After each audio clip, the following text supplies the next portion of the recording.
Get on home, yeah. Get on home, Get on home, yeah. Oh, yeah. Get on home,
Eu sei que menos não é mais. Me diz quem tá querendo mais. Hoje eu quero mais. Eu sei que hoje tu quer mais. Eu sei que menos não é mais. Me diz quem tá querendo mais. Hoje eu quero mais, tô querendo mais. Quero um pouco mais, tô querendo mais. Hoje eu quero mais, tô querendo mais. Quero um pouco mais, tô querendo mais. Hoje eu quero mais, tô querendo mais. Quero um pouco mais, tô querendo mais. Tá querendo mais.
Quero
Hello, my lovelies. Welcome to week 4 of the LRS Premade League. Going to be some spicy games for you guys tonight.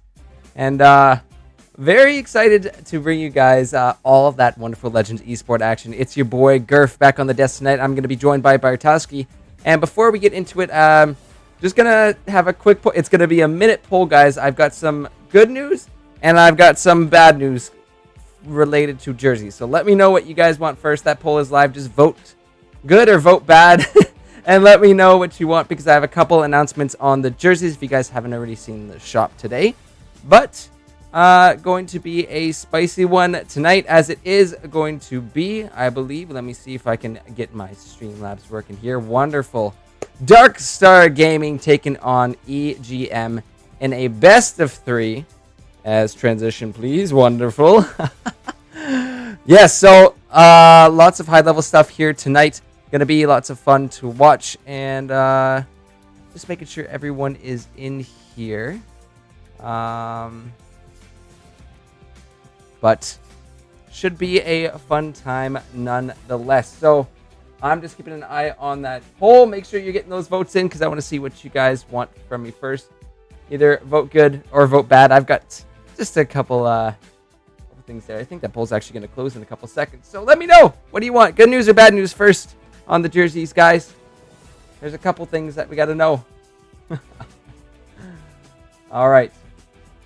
Well, apparently the poll will close itself. So why don't I just do this? Bad news first, guys.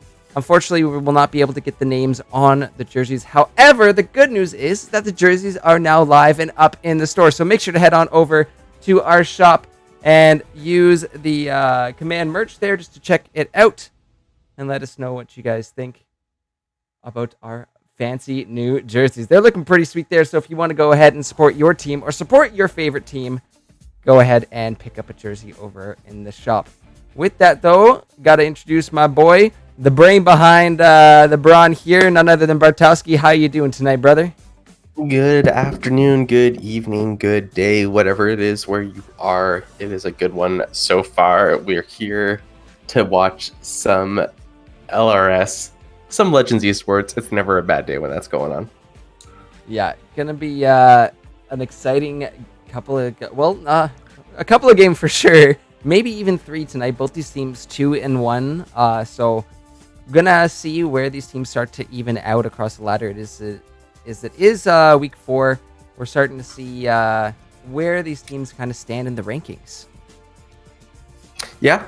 Time for the top to come away from the bottom and see who is the shining star amongst this league, and see who's coming out to play tonight.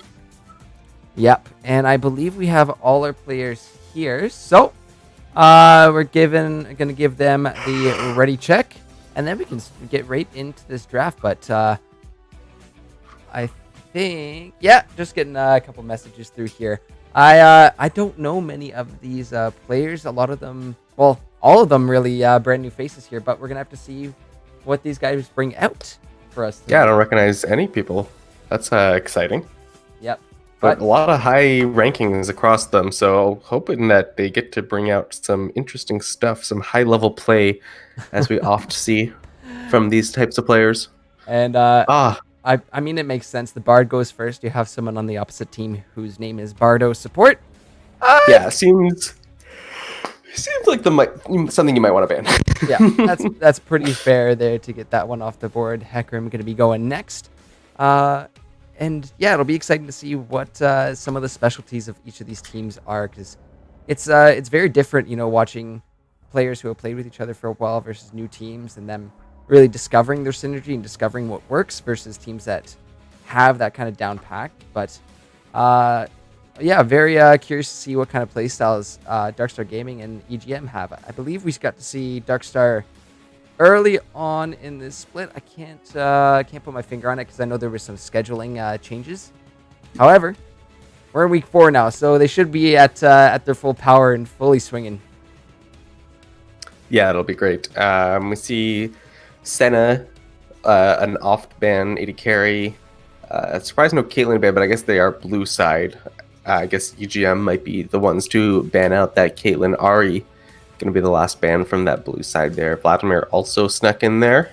So one of those general top lane bans you don't want to really play against if you're going to pick something melee. There's the Caitlyn ban coming in from red side. Totally Wouldn't be fair. surprised to see Ashe grabbed here. Yeah, one of those top tier ADCs. That's why, we've talked about before the Caitlyn going to be sitting on the bench there, but Ashe is never a bad pick. There it is. And right off the bat, you predicted it right there, Bartowski. Now we've seen a lot of teams go Jhin. I was going to say Ezreal is more likely the answer here, and we'll have to see what they pair with that Ezreal. You might want an engage support, or maybe to take away a potential engage support from the side of the Dark Stars, something that is able to be paired well with Ashe. There are a whole lot of them, so maybe not necessarily worth trying to take away. Shen, yeah, that's kind of the top laner I expected, especially after having seen that Vladimir ban. Shen does not. I mean, there's a lot of champions he doesn't have a great time against, but Vladimir is definitely one of those with that ability to stand back from range and sustain with no mana. So, yeah, not surprised to see the Shen picked up there. Also a great global presence just in general. Yeah, honestly, a great answer into the Ashe there. You have someone who gets locked down by the Ashe arrow. Great to just pop that Stand United and protect whoever is taking the brunt of that. But the For sure. Camille coming Ooh. next, that's going to be an answer that Shen in the top lane. Probably going to see a few little interesting duels up there for sure, but we'll see what else Darkstar Gaming is going to pick up to round out their first part of the draft here. Yeah, Camille is an interesting one, especially from I guess I don't want to call this pro play, but it is organized play. Camille has a lot of pop-off potential and a lot of power in that 1v1. So we'll have to see what she's able to do with that power, maybe able to punish the Shen a little bit. She has a tiny bit of extra from range poke and also the mobility to get in, get out. Swain going to be the support picked with that Ashe, it seems. Unlikely we'll see that go towards that mid lane. So this is we saw that Swain pick up on Tuesday as well. So I'm pretty happy to see it come back once again. Maybe this time I'll be able to use more of my Swain knowledge for this talk about what he wants to do throughout the game. It is nice to have to have an AD carry that's able to enable you. Jhin was his pairing last week, who was obviously very strong with Swain. Or not last week, but on Tuesday. But Ashe, Ashe ult into a pullback into a lot of rooting, as well as just being able to slow them down in order to land additional skill shots is just such a potent combo. Orianna, definitely a good pickup for that mid lane, just an all-around excellent champion. Banning out the Galio is interesting. They want to maybe keep away some of the global capabilities as well as some of that wave clear coming out from the mid lane. Yeah, never a bad idea to take off the Galio. I mean, the ultimate in from him can be huge swing potential. Yeah, when it comes to these especially with the buffs lately. The buffs too, and the fact that he just becomes really, really tanky as the game progresses. So not bad to take that one off, considering that the Camille has been shown by Darkstar Gaming. That's a known synergy there. You get the Camille, you ult in his Camille, and whoever's in that box is not going anywhere, especially if a Galio is flying across the map to knock them up. So smart on EGM to take that one away. Absolutely. Kha'Zix, just we saw that ban last time as well. I guess he's just a strong jungler in general with a lot of kill potential, especially when you have squishier targets like that Orianna. Although she builds that Sarah, I guess she gets a little on the tankier side. Or I guess DSG banned it, so when you have Camille and when you have Ashe, people that can be blown up by that assassin, it makes sense to get rid of it. Maybe the Kha'Zix, an interesting ban. Yeah, that is. I was just gonna say the Kha'Zix probably just maybe taking it away because they know they can't pick it up. Unfortunately, Ravens Man is out tonight with just on some recovery. So hope you're feeling better, recover fast, so we can get back to seeing you on stream here. But yeah, that Kha'Zix I will never forget that game of Raisin Man on the Kha'Zix. That was disgusting. Still holds the kill record for our league. So spicy stuff there, but like you said, definitely a good pick to be taking off. It's scary how fast Kha'Zix really turns into a one-shot champion. It's oh yeah. It seems like one moment he's farming, he's fine, he's contributing a lot with his slows, but the next minute boom, you're you better watch yourself in the jungle. Ooh, Karthus. And speaking of jungles, Okay. so we did see the Morgana picked up from EGM, which, as I mentioned on Tuesday, is not really a hard counter to that Swain, but still nice to have that black shield to place on someone who's about to get hit by an Ashe ult. Will nullify a lot of that engage potential, but Karthus is an interesting one to see here. This is going to be one of the first times that I personally have seen the Karthus in that jungle. I hope that I get to see it be nice and successful. I know he has a reasonably good clear. I don't remember if the most recent updates to him buffed his damage to minions or nerfed it. I think that might be a Karthus mid, actually. That's even more interesting. Unless we see another Sejuani mid come through again, which did happen, I believe, in one of our leagues recently. There was a Sejuani mid, but most likely Karthus mid and Sej to the jungle for Darkstar. Okay, right. So, what? That's just disappointing. So Karthus's damage to monsters was reduced. So his jungle was nerfed, but his base damage was increased on his lay waste, and also he got a lot of extra movement speed. Ooh, Wukong. Wait. Shen. Oh, Wukong jungle? No, it's more likely Wukong jungle, I think. Yeah. Potentially, I think you're probably on the right line there, but yeah, curious to see how these team comps are kind of gonna work out here. There's a little bit of mix matching across the draft here. Yeah, it should be interesting. I mean, Karthus is definitely going to be on the weak. No, on the vulnerable. That's the word I was looking for. On the vulnerable side in that mid lane. Obviously, his movement speed was given a fairly substantial increase a couple patches ago. That was 10.14, so that's just over a month ago. From 325 to 335, definitely nothing to scoff at. As well as a couple of other quality of life fixes to his defile and such. But still going to be a pretty slow champion. Doesn't have any speed buffs. He does have that wall, which can kind of prevent a little bit of an engage. But if Wukong stealths out of one of those bushes at you and then does his dash onto you and then ults you, you're probably just dead. And I don't see you getting out of there as the Karthus. No, we're gonna flip it on over to the client so we can see where these picks are finalized. But if you're looking at it like that, what the heck is going on with my league? 1 second there, guys. If you're looking at it overall, I mean it's really a great ball delivery system that EGM have kind of put themselves together. You have the Wukong that goes invisible, brings the round ball with them, and if Wukong gets into any trouble, boom, you have a Stand United ready to go from the Shen. So, good little all in there that they have available. I mean, even a Black Shield to toss on top of the Wukong as well. A lot of options here for EGM to keep him safe, especially that Ashe arrow, the Sejuani slows. That Bola will be a bit of a threat when it comes to these team fights. Yeah, they've got a whole hell of a lot of engage potential on that team. I'm going to be interested to see what kind of runes are picked, especially from this Karthus. Because on the one hand, I wouldn't be surprised if he went for something like Unsealed Spellbook to potentially consider, just to make up for that little bit of lacking in the mid lane. You'll have Exhaust up once in a while to prevent a gank. You'll feel more liberal to throw out your flash to just knowing that you can just switch it out for another summoner spell. But on the other hand, he might just want to go for that pure damage. On the other hand, he has a decent amount coming from his team, so I'd like to see him play a little bit back, play a little bit safer, and hope to scale up into that late game. Karth is obviously a very huge threat in that late game if you don't build around him. Building around him, of course, including Zhonya's Hourglass and Aegis of the Legion? That's Lock into the Iron Solari. Yes.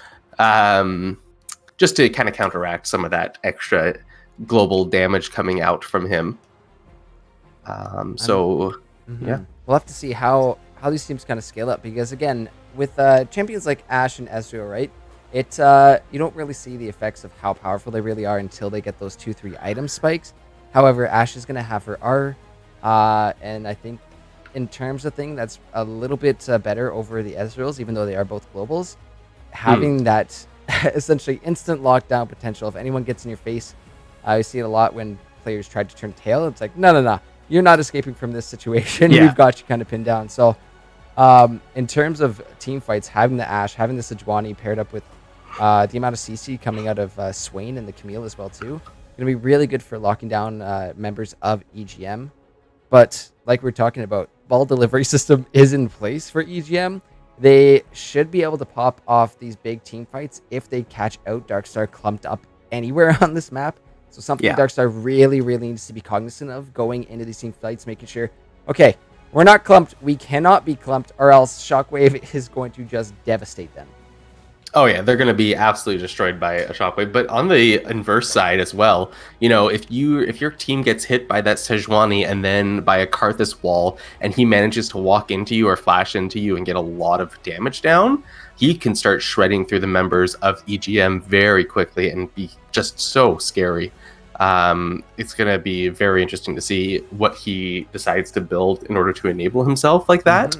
You know, but Ashe ult into Sejuani ult into Camille lockdown, like there's just so much engaged potential from the side of Darkstars that as the members of EGM, you're gonna have to be at least a little bit scared. You will have the Shen backing you up, and you will have the Morgana Black Shield to get you out of trouble, or you know, to prevent you from getting into said trouble. But still, you're gonna have to like at all times. They're gonna have to be on high alert, watching out for any of these engages to happen. Absolutely. And with that, though, I see some of you in chat getting ready for it. Well, now it's coming. Poll is about to go live for you guys, so let us know who you think is going to win game number 1. Will it be Darkstar Gaming or will it be Enigma Paradox EGM here? Let us know. Vote DSG or vote EGM, or who you believe will take this first one. And Bartowski, who are you thinking? Oh, that's a tough one. I haven't seen any of these players play ever. But if I had to look at these team comps and make a decision, I think I have to lean a little bit towards the side of Darkstars here. Okay. Just you know, when you have so much engage, especially in like high level play like this, it's just so much that can enable you to succeed. And you know, they've got the Karthus, which is going to be an atypical matchup for everyone on the side of EGM, and that Camille as well, a reasonably atypical matchup. You know, Camille is not one of the pick or ban champions, unlike Shen. So I have to give that extra little bit of comfort towards Darkstars. Okay. And again, I'm kind of stuck with you too, right? There is a lot of slow on the side of Darkstar Gaming, which is why I would lean more towards them. It is going to come down to how these team fights are executed. So for that, I think the amount of damage that we might see come out of EGM here, in terms of the ball delivery system, is going to be pretty large. So I might give it to EGM in game number 1. But again, we got to make sure that Wukong survives. We got to make sure all that damage comes out. So EGM might have to play it safe until we see the Ezreal scale up and see Orianna get those bursty items and is able to catch out an Ashe or catch out a Karthus. For sure. Yeah, if this Orianna's ball ends up in a proper position during any team fights, it will be devastating for the side of the Darkstars. It's just going to be all about whether they're able to pull it off or not. One fun thing that I have just looked up, Karthus is running Dark Harvest. Oh, that's spicy. Always spicy pick on Karthus. He's also running the Ultimate Hunter, so when he manages to stack that up, get a couple kills across the board, that Ultimate is going to be on such a low cooldown heading into that late game. Once he hits 16, it's going to be an absurdly low cooldown. Okay. But he is running Exhaust, which is something I predicted him using from the Summoner Spellbook. Definitely going to be a great tool for him in the early to mid game, to make sure that he's able to get away from ganks or get onto Orianna if she steps up to him. Yeah, really great stuff that we'll get to see with that spellbook.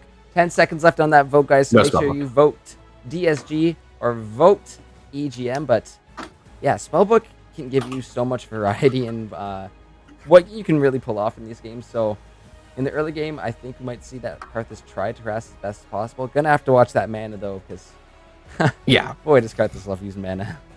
Yes, he does. They did, I guess, improve a little bit his potential mana regen because of the fact that you now gain the mana from your Defile while it is active. So that is something. So while he's clearing out his wave as fast as possible with Defile up, he will still be getting a little bit of mana back. But yeah, he is definitely on the mana hungry side. He has picked that presence of mind. He's likely going to be rushing that Tear of the Goddess. Would not be surprised to see Tear of the Goddess into Rod of Ages. So just go for that hyper late game. You have the Dark Harvest, and you're just going to be your team's guarantee that at some point in the game you will win. Yep. It's gonna be a lot of damage coming out from either side here. So we're gonna hide that there. But interesting to see. It's all going to come down to execution, as we will pause this game at 5 seconds to make sure we are both synced up here. Make sure we are both in this game and ready to go soon. Almost All at right. 5. And I am ready when you are, Bartowski. Count it down. 3, 2, 1. All right, let's get into this. And going to be Darkstar Gaming taking on EGM in game number 1 of week 4 of LRS Premade League. Big best of 3 tonight, and we got to see the votes coming in from you guys at home. 57% in favor of Darkstar, I believe. It was just by 1 vote that they just clutched ahead of the vote in the poll. Wow, just ever so slightly getting the fan vote there. But either way, this is going to be an extremely close game and a very close series overall, I imagine. Unless somebody comes to us swinging and just shocks us all. You know, Daily Peach might have the most aggressive, amazing ganks that we've ever seen from a Wukong, or vice versa. You know, we'll have to see who's able to take advantage in this game. Unfortunately, we're hit with one of the classics. Pause right early in this game. From a myriad of issues. Generally, just connectivity seems to be the main factor that we get hit with here, but we are going to see a Mountain Drake up on this map first. I think we might see EGM go for it just because they do have that red side prio. Going to be great for that Shen, great for that Wukong getting in there and being a big presence in these team fights. But of course, you have Sejuani and Swain that will definitely benefit from a nice Mountain Drake under their belt. Oh yeah. Yeah, Mountain Drake will be a nice little boost to their survivability. Definitely nothing huge, of course. It is just a couple of percentage points. But, you know, that couple of percentage points has often made the difference in extended team fights. People end up limping out with, 11 HP. That's the Mountain Drake that saved them. Yep. I've seen so many times people just escaping with a sliver left on their health bar. And really, it comes down to just the tiniest of numbers in some of these games. Yeah, so if he gets 5 stacks on his Ultimate Hunter and builds 55% CDR, then builds 40% CDR, he will have 55% total cooldown reduction for his ultimate. So it'll be less than half of the time. So it'll be up every 80 seconds or so. That's disgusting. Yeah, almost every minute. Yeah, so we have to see what happens about that. Just a little bit of trading coming out in the bottom, up in the top lane. See the pings coming through as Akira looking to trade up with Bless as well, and they're in the bush just swinging back and forth at each other, but nothing crazy going to be happening quite yet in this area. Yeah, they both have that Grasp the Undying, so they're really looking to trade a little bit with each other. But Camille hitting level 2 first means she's able to go a bit extra damage. Yeah, it's a nice trade. All over that wall and bringing him back down, but that minion aggro is going to be affecting Camille just ever so slightly more, and that's why we see the health bars relatively tied here. Those potions being chugged or biscuits being eaten, whatever they decided to bring to this. However, Camille did get the biscuits. Oh my lord! My goodness, Akira whacking away at Bless over and over again. Anytime that little dash is off cooldown. Yeah. And that's part of what I was talking about, where, Bless might not necessarily understand all of the trading patterns of Camille, having not played this matchup an excessive number of times. But if you're the Camille and you're able to get a little bit ahead early, suddenly you're able to dictate every trading pattern, and Shen's trading patterns because he's such a well-known champion that now you're able to bully him, take advantage of your extra knowledge in that matchup. As we've seen come out from him so far. Swain getting nice pokes. Yeah, a little Just bit trying to stack up those souls. Just ever so slightly trading in the bot lane. We do see same page roaming up towards this bush, but nothing really going to be coming of that as junglers just a little bit off rotation. I thought they were going to bump into each other there, but same page will go ahead and just pick up some raptors for himself. Yeah, nice little counter invade going through. Unfortunately, Shen pushed under his turret. Great for the Camille, not so great for wanting to get a gank off. However, the wave may have reset into Camille's favor, which is kind of nice. Yep. Wukong. Oh, go ahead. Just see some trading back and forth. I think both teams are kind of playing it safe as of now. It will get a little bit more explosive once we see the level 6s come out. Those ultimates are going to be such a big part of how both these teams were drafted. But down in the bottom lane, the Black Shield coming out. Karibo almost pulled in, but a nice little shield there from his support. Yeah, we have such explosive level 6s across the board. I don't like. There's not a single champion in this game whose ultimate is meh. Off the top though, Bless Oh my taking lord. some more damage, getting Oh my really lord. really low there. As Akira doing a great job trading onto the Shen. So the nice thing here, if Akira can do it, is that she can shove this into the turret. It is a cannon wave. He will be able to back to base. I wouldn't go under this turret against. Okay. No, the taunt does come out, but that shield from Camille. Oh, going in the flashback, but the solo kill under the tower. Akira, who? Woo! As actually the TP is going to be coming through from Orianna. That minion aggro taking Akira very low. Oh, it's going to take us one poke. Oh. Graham is able to pick that one up and get the trade kill as looks like a ever so slight lane swap here between mid and top. However, in the bot lane, take a look at this. The binding going to land on the same page, and Ezreal just going to Eon back, so Karibo keeping themselves safe. Black Shield just for extra insurance there on that game. Yeah, so nice play coming out from both Bless and from Graham there. I mean, first... that CC down the bot lane. Karibo getting so low, but the heal is coming out. The flash in from Ash. Toast will claim that one as the Ignite is ticking down onto this Ash. Will be able to make it away. A little relic stack there from the Swain helping out. No. Relic stack doesn't heal anymore. No, it does not. Say what?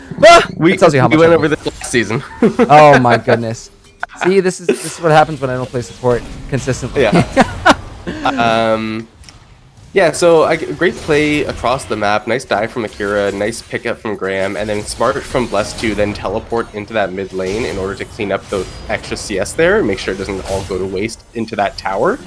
But as I was going to say, Akira was able to save his teleport in this matchup.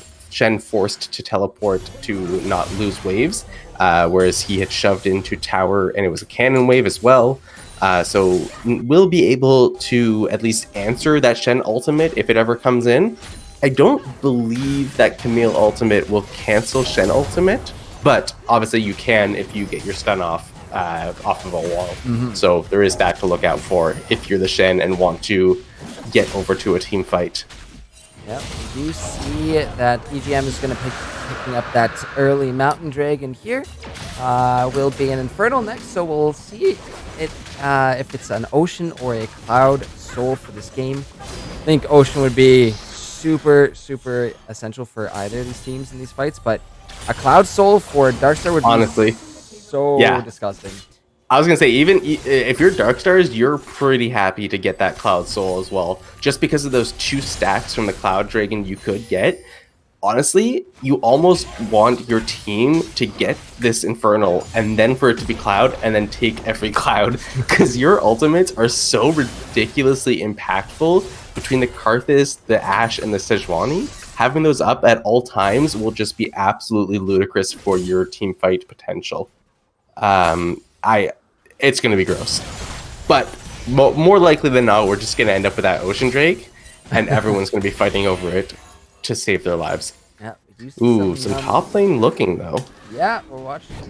Almost looked like we were gonna have a rotation there. That vision plant might give it a little bit away.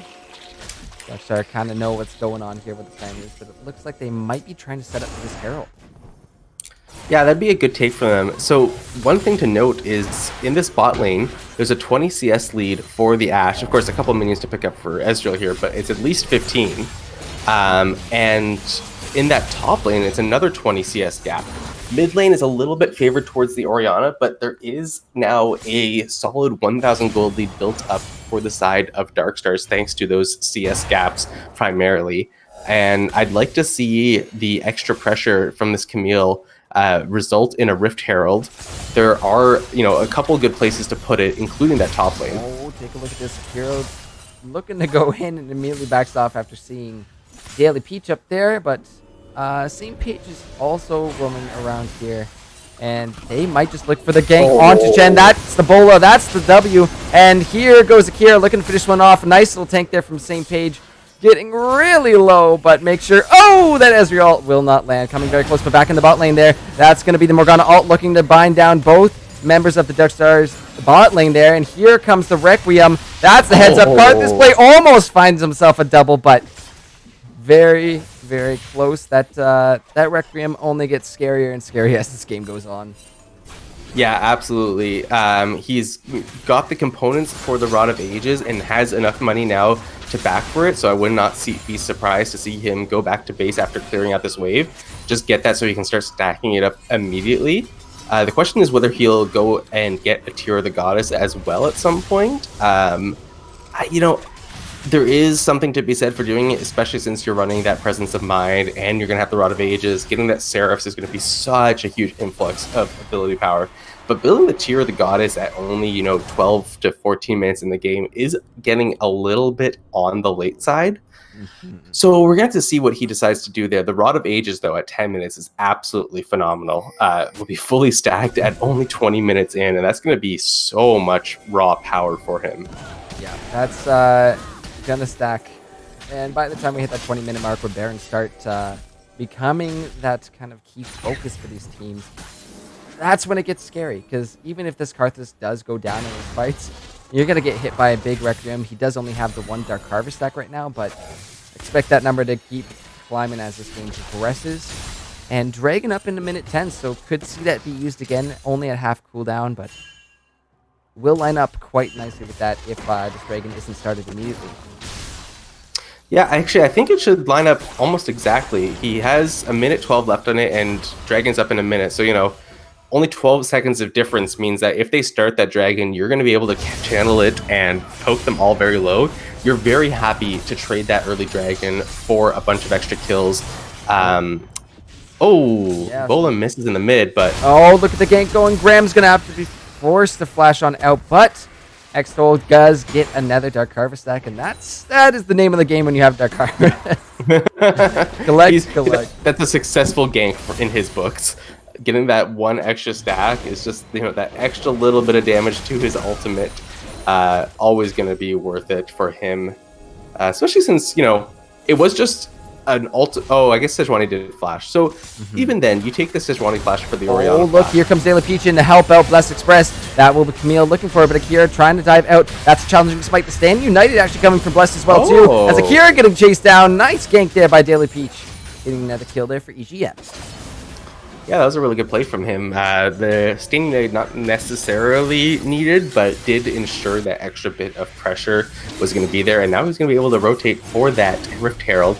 But the Dragon actually on right now. That is going to be Darkstar Gaming kind of chipping it down. It is getting close to 1,000 health, getting really low. This is going to be really tight, but it will be claimed by Darkstar. And there's the Ashe arrow going to be going a little bit wide. However, one Drake of Peach for each of these teams, as it is going to be EGM taking this Herald off the map. And of course, it's the Osh, just like I said it would be. Yeah, of course. Of course. It's simultaneously the most impactful and the most upsetting. Because the one time you want to see Cloud, everyone hates to see Cloud as their soul.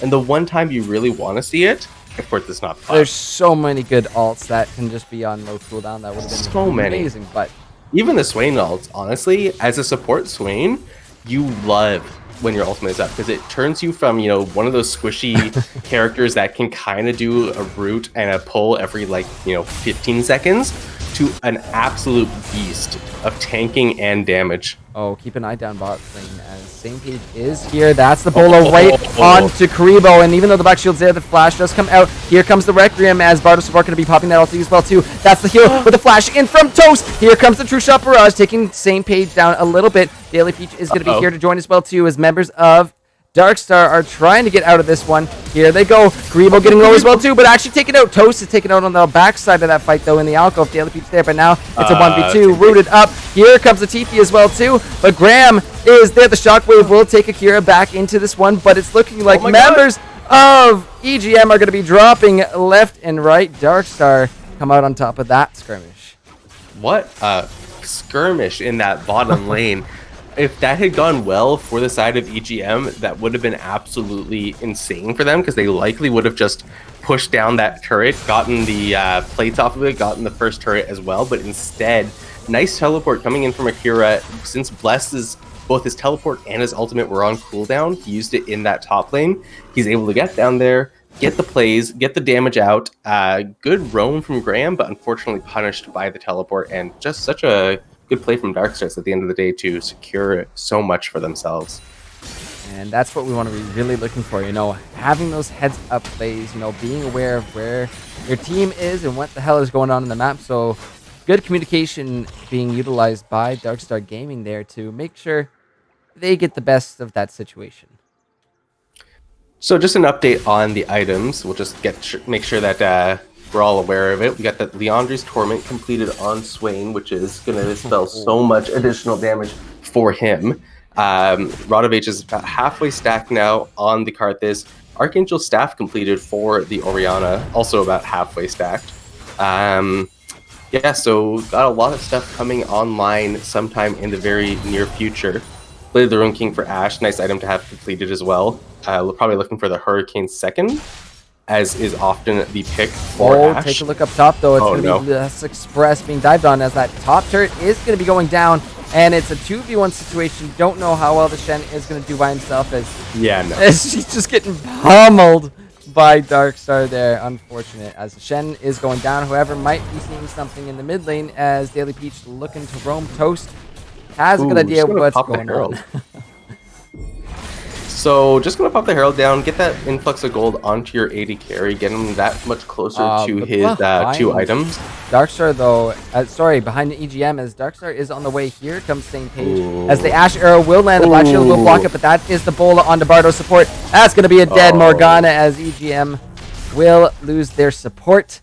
And now they are on the run as the rest of Darkstar is on the chase. The wall there from Karthus to try and slow down Karibo, as they're going to continue to try and escape from this one, just being chased down. Yeah, good chase from the side of Darkstars. And really good for them to nullify the entire power of that Rift. Herald that was acquired from EGM was effectively just 25 gold. Because you got half of a turret for it, but you didn't get the plates. And honestly, by the time you're able to get around to that turret, to complete it, it's going to be like paper to you. You're going to have a 2-item Ezreal. Orianna's going to be halfway through her second item and have completed her Embrace. And they're just going to shred through it as if it's nothing. And that Herald will have meant absolutely nothing at the end of the day. So nice job from Darkstars to shut down that play and capitalize on it as well, getting that kill onto Bardo support.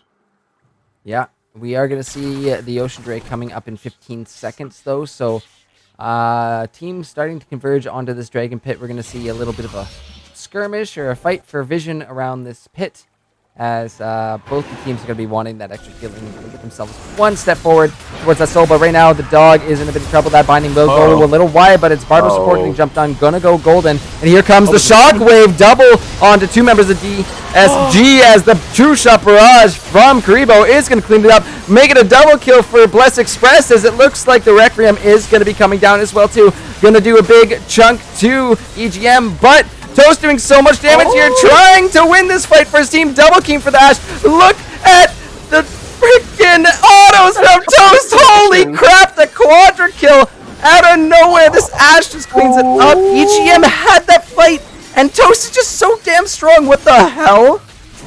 Oh my god, Toast on that Ashe, able to just completely decimate that team fight with a beautiful ultimate onto Karibo, finishes him off, targets the Orianna next, doesn't ignores the Wukong, who she knows just doesn't do anything to him at this point. You know, he's used his ultimate.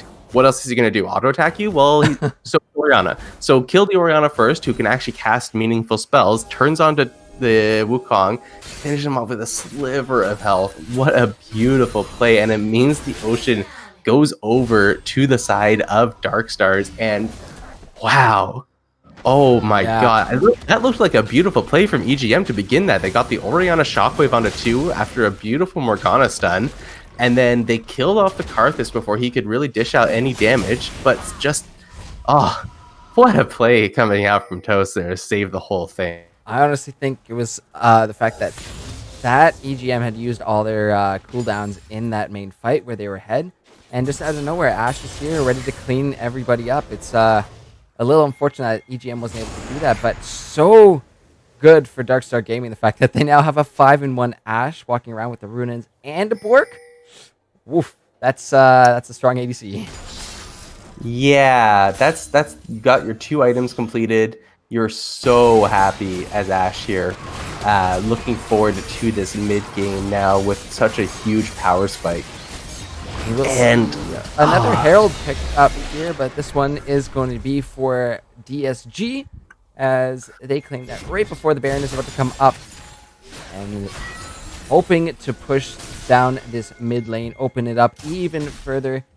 You're gonna see EGM start to converge here. Yeah, this is really the time for Dark Stars to get as much as possible. They've got that Herald, which they should be dropping pretty soon. And, you know, you've got your 2-item Ashe to the barely even 1-item Ezreal. Like, he's got a Sheen and a Manamune. That's going to be same page going in, but the threat of Church Shots are going to help, but that's the Wukong all going in. A triple True Shot Barrage, but Bola going onto the back line to keep him locked down, and now the fights are coming out. That's going to be a big Swain all being popped, but the Ashe is going to go wide, but the Shockwave here locked down so many members of EGM, still 5 members standing as a dog trading back and forth, going to force the flash out of there, and here comes the Requiem. Oh my goodness, able to take him out before it pops. Well done, Karibo, caught up by that Swain, but that will be even more damage coming down to EGM. Have to be very careful about this one, as, oh, so close. So close. Flash is being blown from either side. Tons of damage coming out, but only, I believe, a 1 for 2 in the end of that in favor of DSG.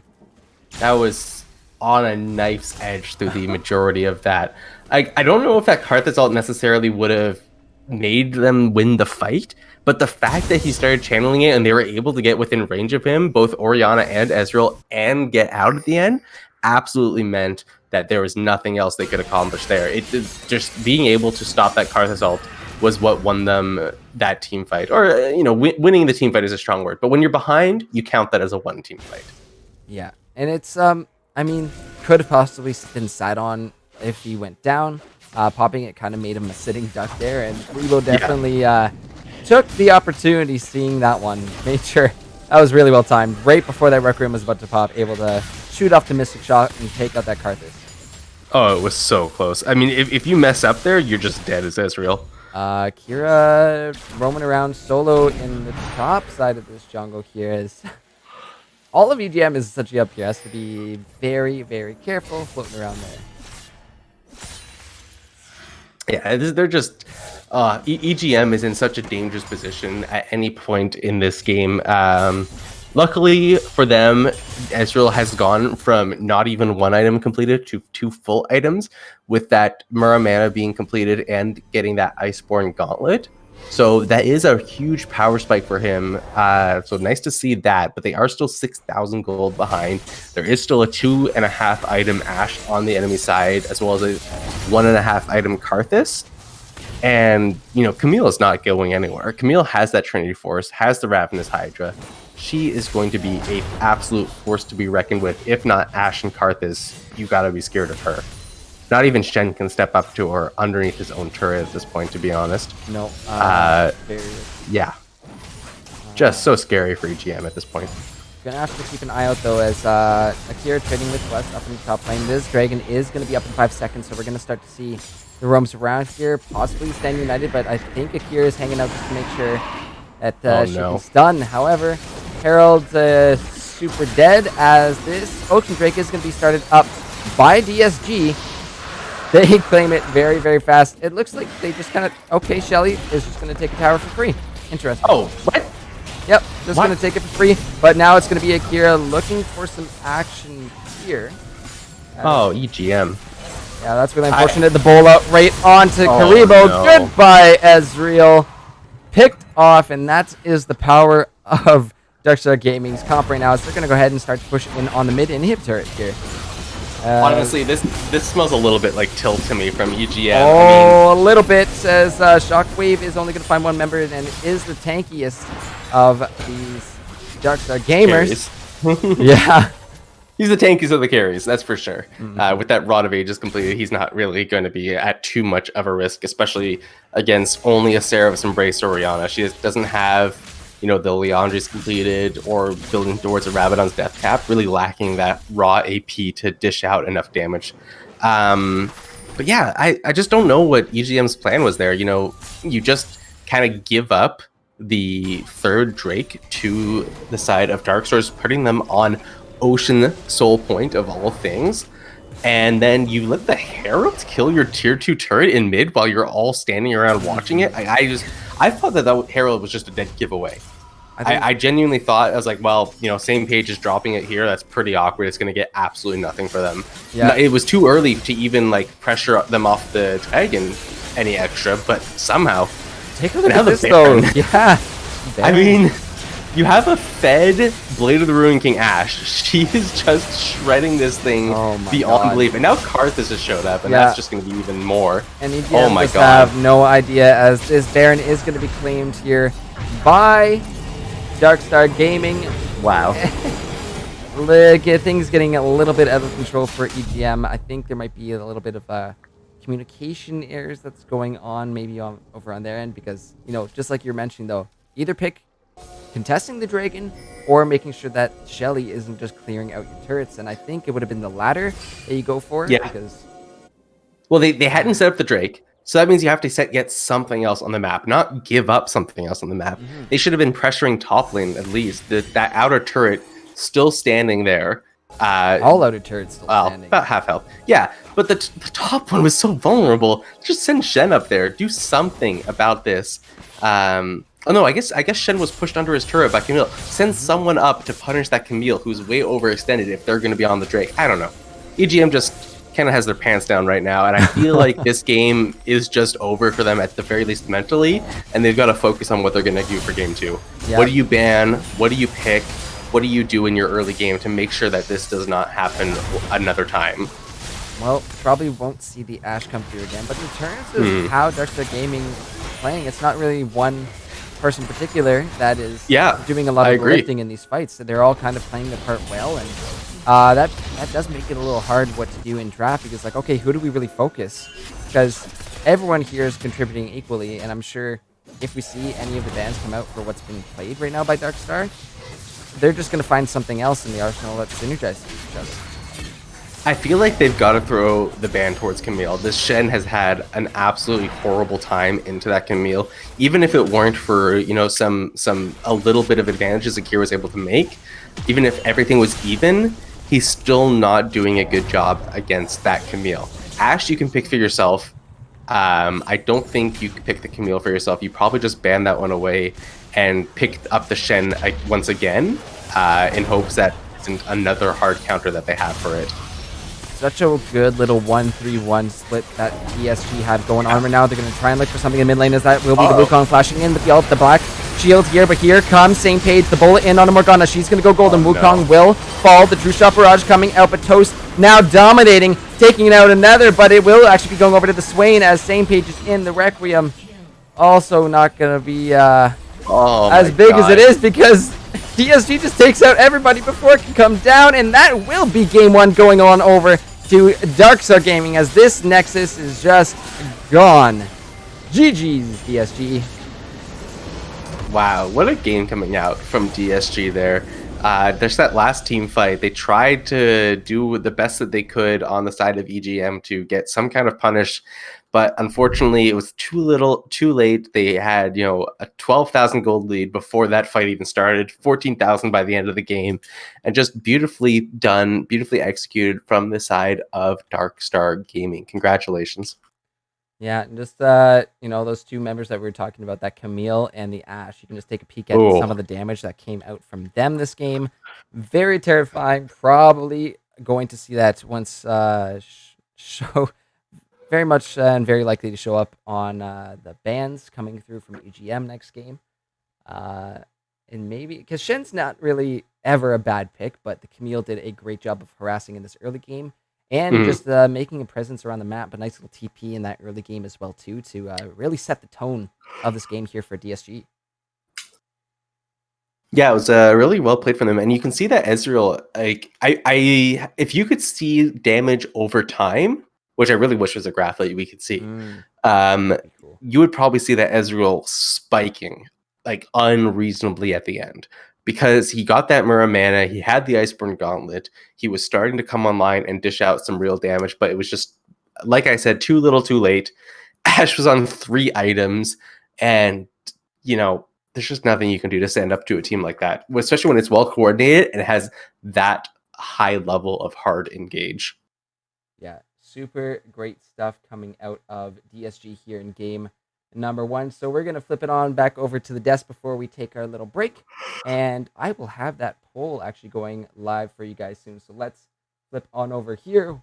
Boom, boom. As we are about to head to a break. Welcome back, guys. Hey, how's it going? But that is Darkstar Gaming up currently. 1 game over EGM in the best of 3 series. Looking super strong in that first one and really setting the tone here for the series. However, that poll for player of the game is going to be going live right now. So make sure you put in your votes for who you think deserves player of the game over on the Darkstar Gaming. As there it is live. So start casting those votes, vote. And then whatever position it is, you can check out how it actually works here with the command POG. But with that, guys, we are going to be taking a little break. And when we get back, we will be most likely switching sides, but getting into game 2 of the Darkstar Gaming and EGM series. So don't go anywhere, and we'll be right back with all that Legends Esport action.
something to hold on to, gotta find it first. But here I am, 'cause I've been laying under palm trees, waiting for the summer, knowing there's nowhere to go. 'Cause I am happy on this island, wanna be my farmland. I don't ever want to leave, I'm in a tropic club.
I'm in a tropic club.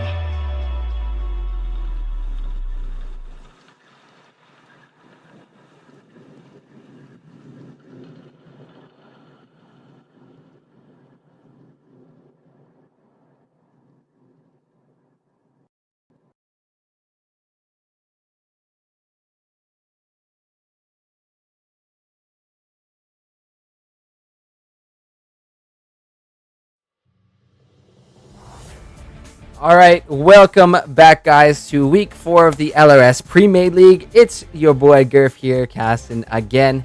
And after game number 1, it is going to be Darkstar Gaming up a game over EGM, looking to close things out in game number 2.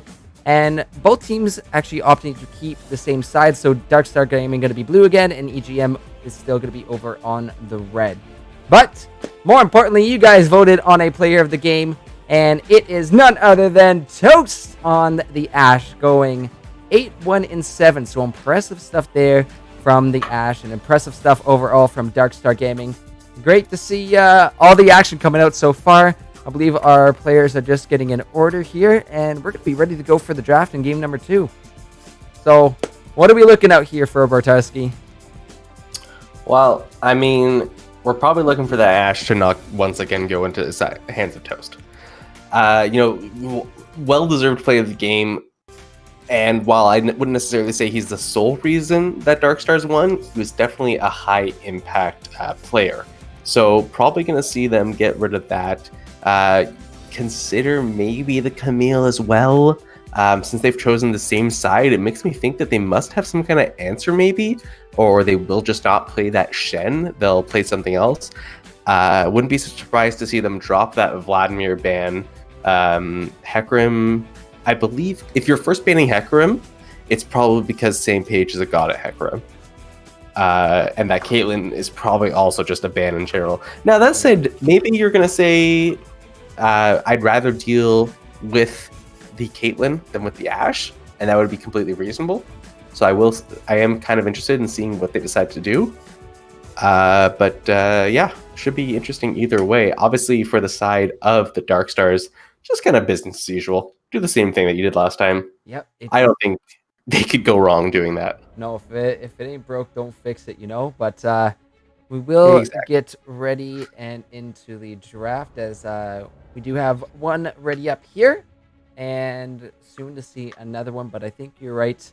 Caitlyn is a little bit more manageable. I mean, even though she is one of the stronger ADCs right now, on the less mobile side, we did see what happens when high engaged champions such as Olaf meet with a Caitlyn face to face.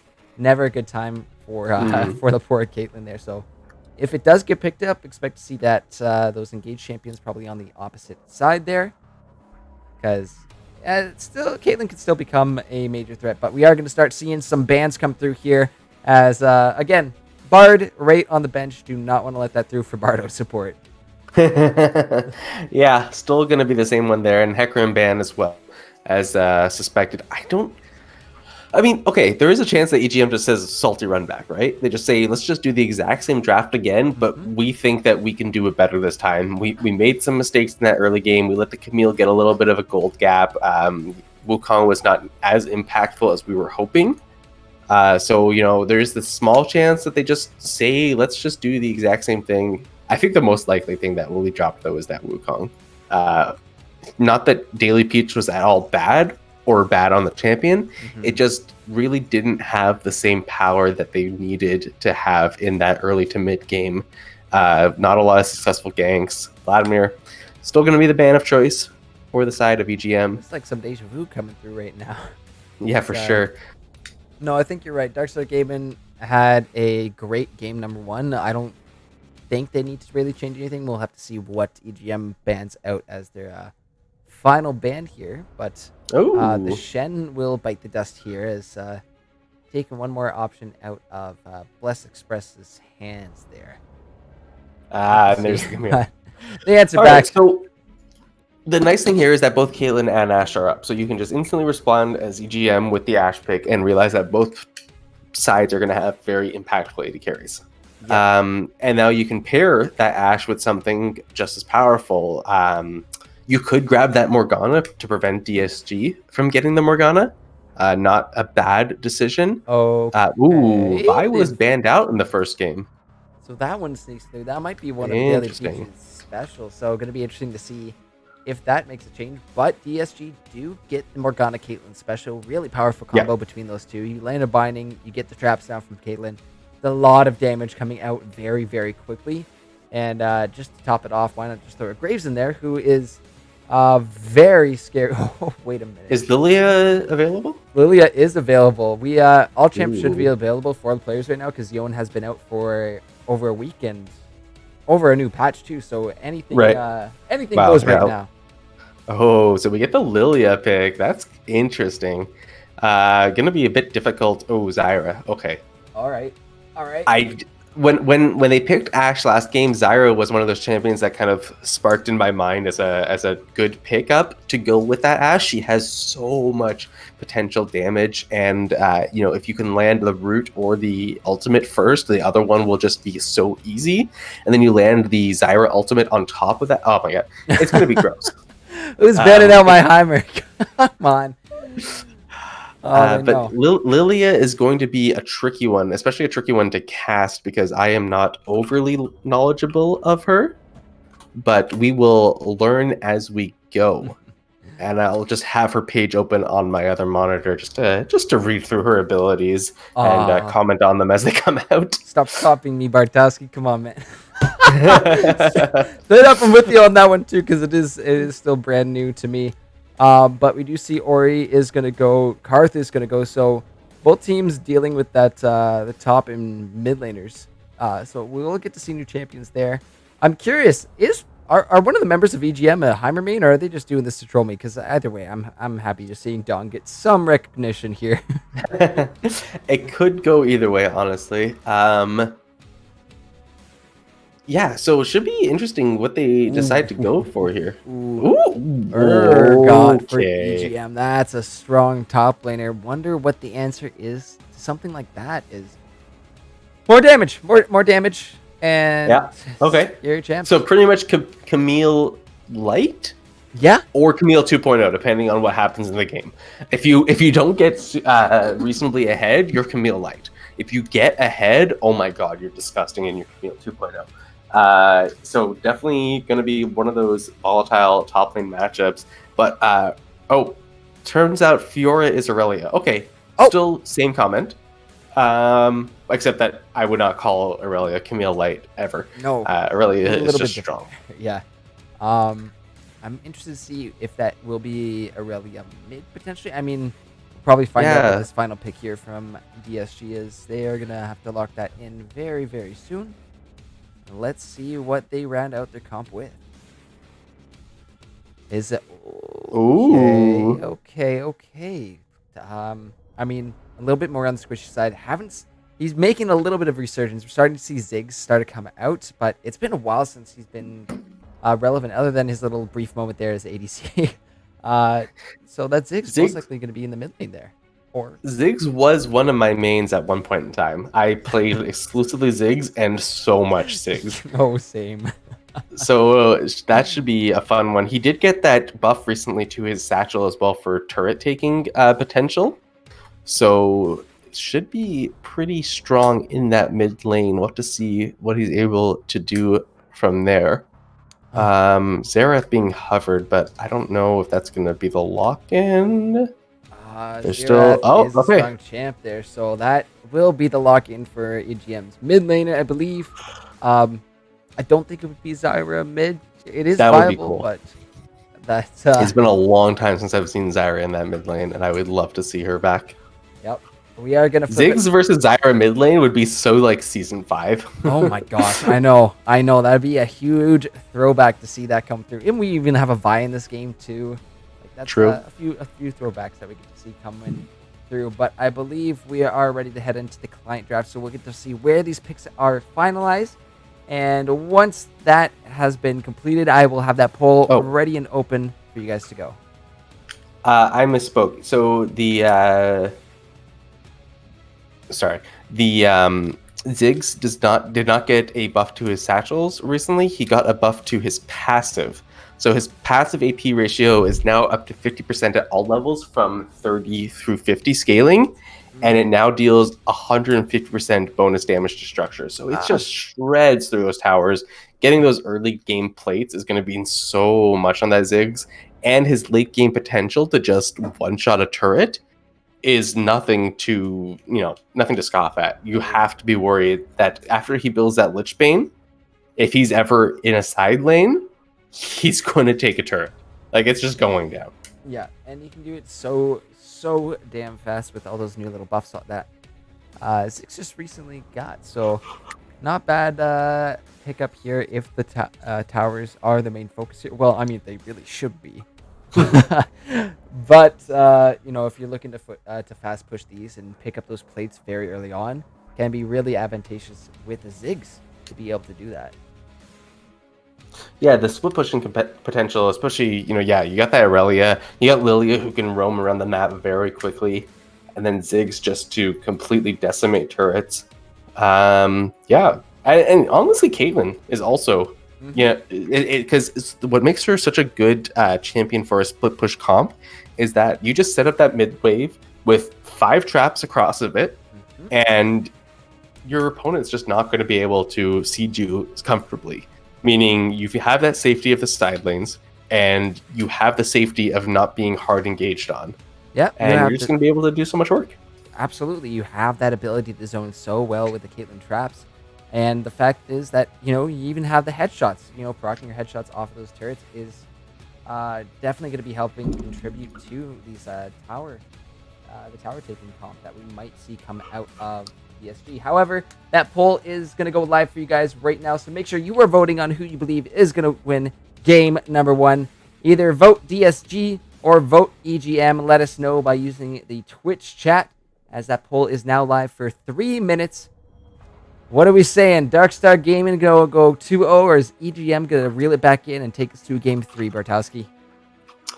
I do like the comp coming out from EGM a lot more this time than I did last time. The hard engaged potential from the Ashe and the Vi is a lot stronger. But oh my god, like Aurelia, Lilia, Caitlyn is just so scary to face up against. But I think I'm gonna give it to EGM this time. I think EGM, they're gonna really give some thought to what happened last game. They changed up their bans a little bit. They seem to have learned. They changed up their pick order, and I have faith in them. All right. I think we're both gonna be flip flopping because I do agree with you on the fact that overall EGM does seem to have a stronger draft here in terms of power. They have the tankiness of the Vi and Urgot, which are going to make a huge difference in these team fights, and lots of answers for the dives that come out of Darkstar. However, Darkstar did a really good job, on the communication. We saw them being exactly where they needed to be as a squad, and even setting up that beautiful 1-3-1 with that Baron buff that they had near the end of game number 1 was just really, really well played by them. They were able to just take all the towers across the board. I don't believe EGM even got one. So I think in terms of individual skill and overall team communication and synergy that we've seen out of DSG, I think I'm going to give them the edge based on that. However, we did see a couple really close fights there by EGM. So potentially now that they have the upper hand from draft, we will see a potential game 3 here from them. Yeah, it would be really good to see them pull this to a game 3, really bring their mental back and make sure that they don't tilt from that first one. Gonna see, Lilia with the Dark Harvest. Ooh, okay. So Yeah, that's something. that And Zyra going for that Arcane Comet, I like to see that because it means that she's just going to be trying to poke as much as possible in that lane, deal out damage with her plants. She's got so much potential to lock down and dish out damage simultaneously. It's kind of gross sometimes. I gotta say I'm a big fan of the Zyra support. Has taken me to gold 2 times now. Like straight up has won me promo games getting into gold. So I do have a special spot in my heart for the Zyra support. But yeah, no, you can never go wrong with the Comet on her. You're gonna be getting a lot of consistent poke out from your plants. Electrocute is another option that you can go as Zyra too if you're able to combo off with her roots and have a couple plants up. Really great for bursting these members down, but having a Comet as well paired with the volley from Ashe is going to be great for getting consistent poke out here. And the slows are just going to combine even together with, as these levels creep up for the bot lane of EGM, right? You have someone slowed, that could be a death sentence here from a single slow into a root, into an Ashe ultimate, into a Zyra ultimate too. So a lot of combos that can come out from EGM here. Going to be interesting to see no matter what. And I think the most important one is going to be what these junglers decide to do in this early game. There's a lot of potential snowbally champions available, especially in that top lane. Urgot, if he gets ahead, unkillable. Aurelia, if she gets ahead, unkillable. It's just going to be just so important for those junglers to make sure that those two champions get as far ahead as possible for their team. Mm-hmm. Well, the votes are through, and it looks like Darkstar Gaming just clutching ahead again in the polls. The 60% of you thinking they're going to go away with this game and take the series in a 2-0 fashion. But we'll have to see what happens as we are about to hop onto the Rift for game number 2.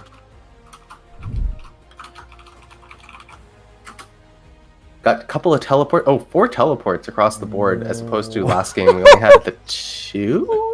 Yeah, we only had Shen and the... Orianna was running teleport last game. So we have the switch out in that mid lane, exhaust for teleport for a little bit of extra global pressure. For some reason in my mind, I thought you meant 4 teleports on one team, and I'm like, that is just bonker. That would be something to massive behold. quadruple teleport into one of these team fights. Ugh. Would love it. Yeah. Would absolutely love it.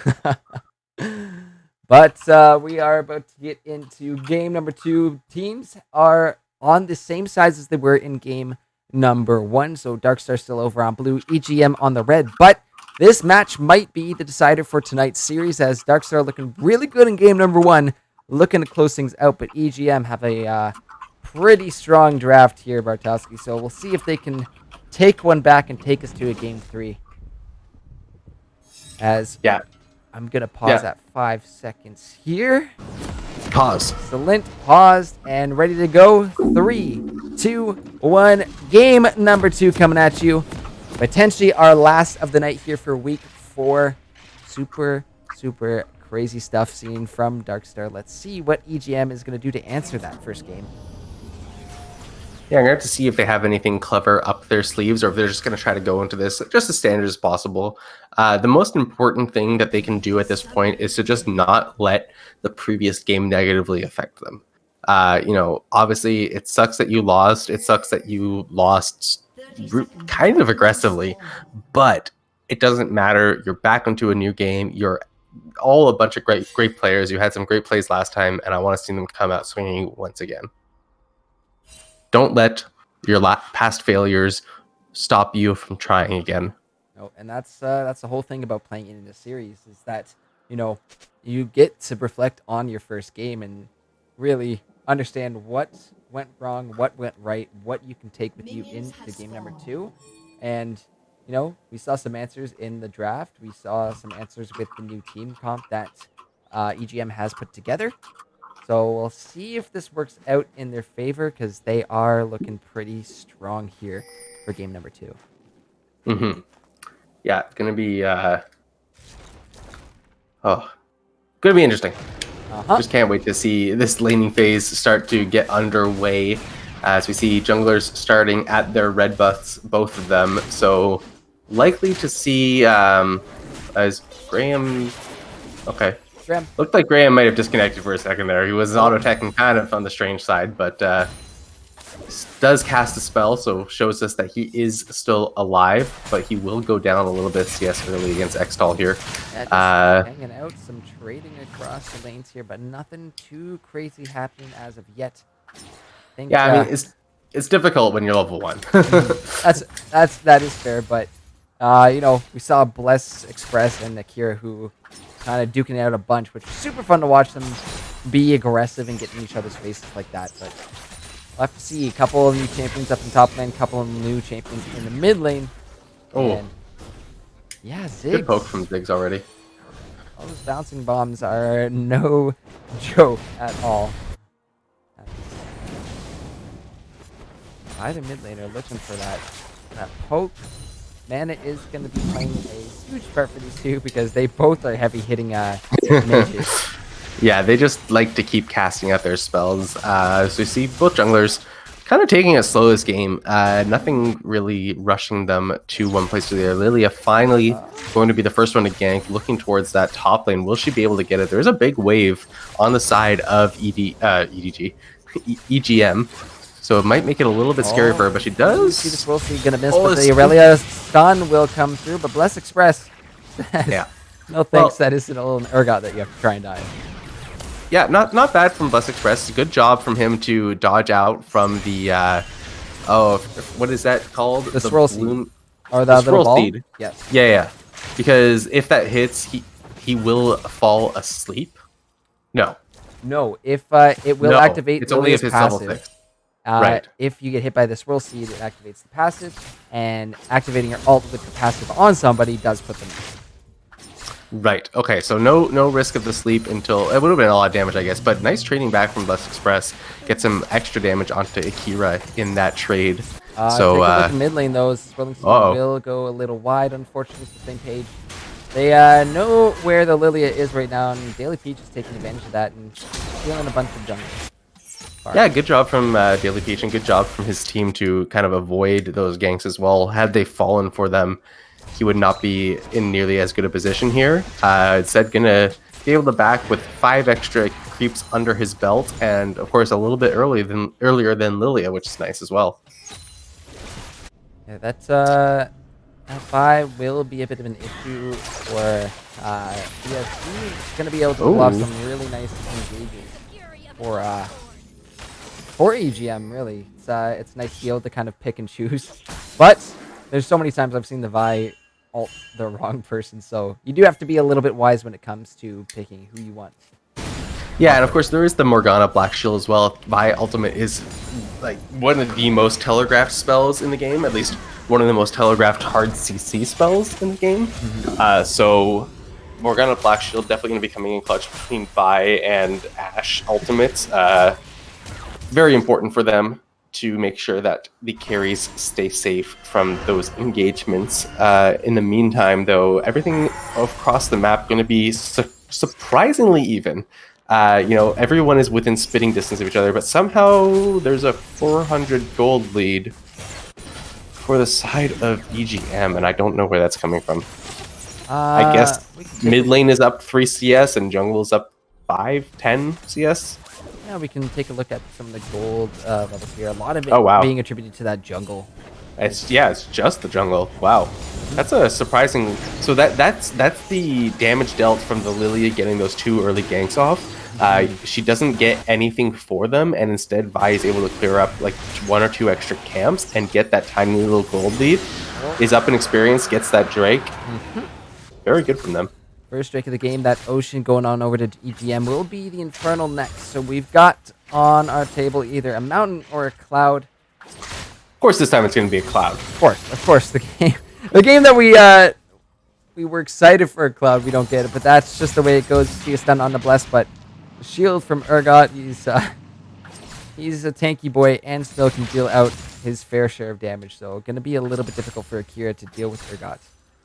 Yeah, he's got that hard CC in his kit, and he's got so much burst trading potential with those explosive legs, or whatever they're supposed to be. What are they supposed to be? Purge. Triggers blasts of flame from his... I don't know what's on his legs that's causing it, but it causes a burst of flames. And the point is, if he hasn't traded in a little while, and that flame is allowed to build up on the positive side facing Aurelia, he's able to get a couple of extra pokes like that, able to get a nice little trade down, deal a bit of extra damage to her, clear out the wave safely, and, actually able to step up to the Aurelia for now. I believe that there's going to come a point, likely after Aurelia has built the Blade of the Ruin King, which that double longsword suggests is what she's going for, that Urgot's not going to be able to do that anymore. But for now, definitely taking advantage of the extra pressure that he has from that champion. Yeah, definitely not doing too bad for themselves up in this top lane, even though CS is pretty even across the board. We do see a little bit of disparity in the jungle still, but Darkstar Gaming ADC having just a little bit up over this Ashe here. So even though there is a slightly larger wave for the side of EGM to clear, that is a healthy CS gap to have made on the Caitlyn. Of course, that's also expected. You're playing Caitlyn, and you're playing against Ashe, who does not have the best early game. Caitlyn is best when nobody has items. Same Cage is going to get spotted out by this ward in the river, so turning around, but we might have a little rumble in the jungle here as Billy Peach is here for the blue buff, but Billy actually caught out on a ward. The root comes That was through. nice. No, there wasn't a ward there. Was the plant? Oh, just going for the plant. So really good guess there by Bardo. Yeah, that was a really nice little blind play from him to get some extra poke and scare him out of the jungle. I mean, does a good third of his HP bar, which makes him so he just pretty much can't step up anymore until he goes and heals. Those plants are so fantastic because, you avoid having to face check these bushes. Yeah. You throw a plant in there, and basically it is a ward. So technically I was right, Berto. yeah, I'll leave it to you. So just a little bit more of trading back and forth in this top lane. They keep getting a little bit of poke. That's a nice chunk, though, that Urgot just got. Getting that lethal tempo, press the attack, proc onto Aurelia means so much extra damage. He's already dealt 200 bonus damage from it. So, nothing to scoff at. On the other hand, Conqueror has healed a total of 0 because, he can't go for these extended trades. No. Not quite yet, and definitely not without that Bork. You're going to need a little bit more sustain in the kits. On top of the sustain from Conqueror before you can actually go and commit to these trades. But Lilia being up here... Oh, that was a with the book there. Yeah, good vision cone, whatever those are called. The vision plant. Yes. Managed to spot out Lilia just barely on the edge of it, so... Really good. This is going to be Caitlyn actually caught up by the root there. The Zyra ulti coming out. The Ashe arrow to lock down the dog, but the flash out, the heal from Toast. And that will be a bunch of summoners blown by Darkstar Gaming's bot lane. Yeah, that was the combo that I was talking about. You land one of them, and all the other two just land so easily. So at the end of the day, that is a summoner spell victory for the side of EGM, and they managed to get themselves the slightly earlier back timing. Pretty important considering the fact that Caitlyn is up in the CS. You want to get back to base and build up as much of a tiny lead as you can. This might have been the game for Karibo to run that teleport if there was one. So slightly important. But I guess on the other hand, you have 2 others on the map, and you don't really want to stack up 3 teleports on one side. The Rift Herald is going to be popped early in that mid lane just for an influx of gold into the pockets of Daily Peach as well as Graham. Oh, same page activity looking for Graham. That Swirlsea going to be going just a bit wide, but Zyra trying to trade back as well too. Lilia maybe not in the best of spots, but fine for now. However, back to that Herald. Could have just saved it for when Infernal came up, and again, force. It's what Darkstar did to EGM last game. Force them to make a choice. You have to go for one or the other. Right now, Shelly probably not going to be able to take that turret. We saw just some plates go missing from that, but still, split the decision, make it a little bit harder as it is going to be Daily Peach going in. That's the all from the back line, and first blood for Graham as here comes the Ziggs ult. One big bomb will do it, but Daily Peach going to be finding another as it will be Toast getting back to safety as X-Toll going to be finding that kill from way back, and it ends up being a 2-for-1 in favor of EGM on this one. Yeah, well played from them. That was a great Xerath ult on top of the Vi ultimate. Unfortunately, a whiff from Karibo at the end on his own ultimate. Ooh, but Urgot's in some trouble here. He's not healthy enough against his Aurelia. Uh-oh, trading back and forth, and that's a solo kill for Akira. That Conquer now making itself known along with that Bilgewater Cutlass and the recurve bow there. That's what you want to start seeing out of Akira, and that's what he's been waiting for Daily so Peach.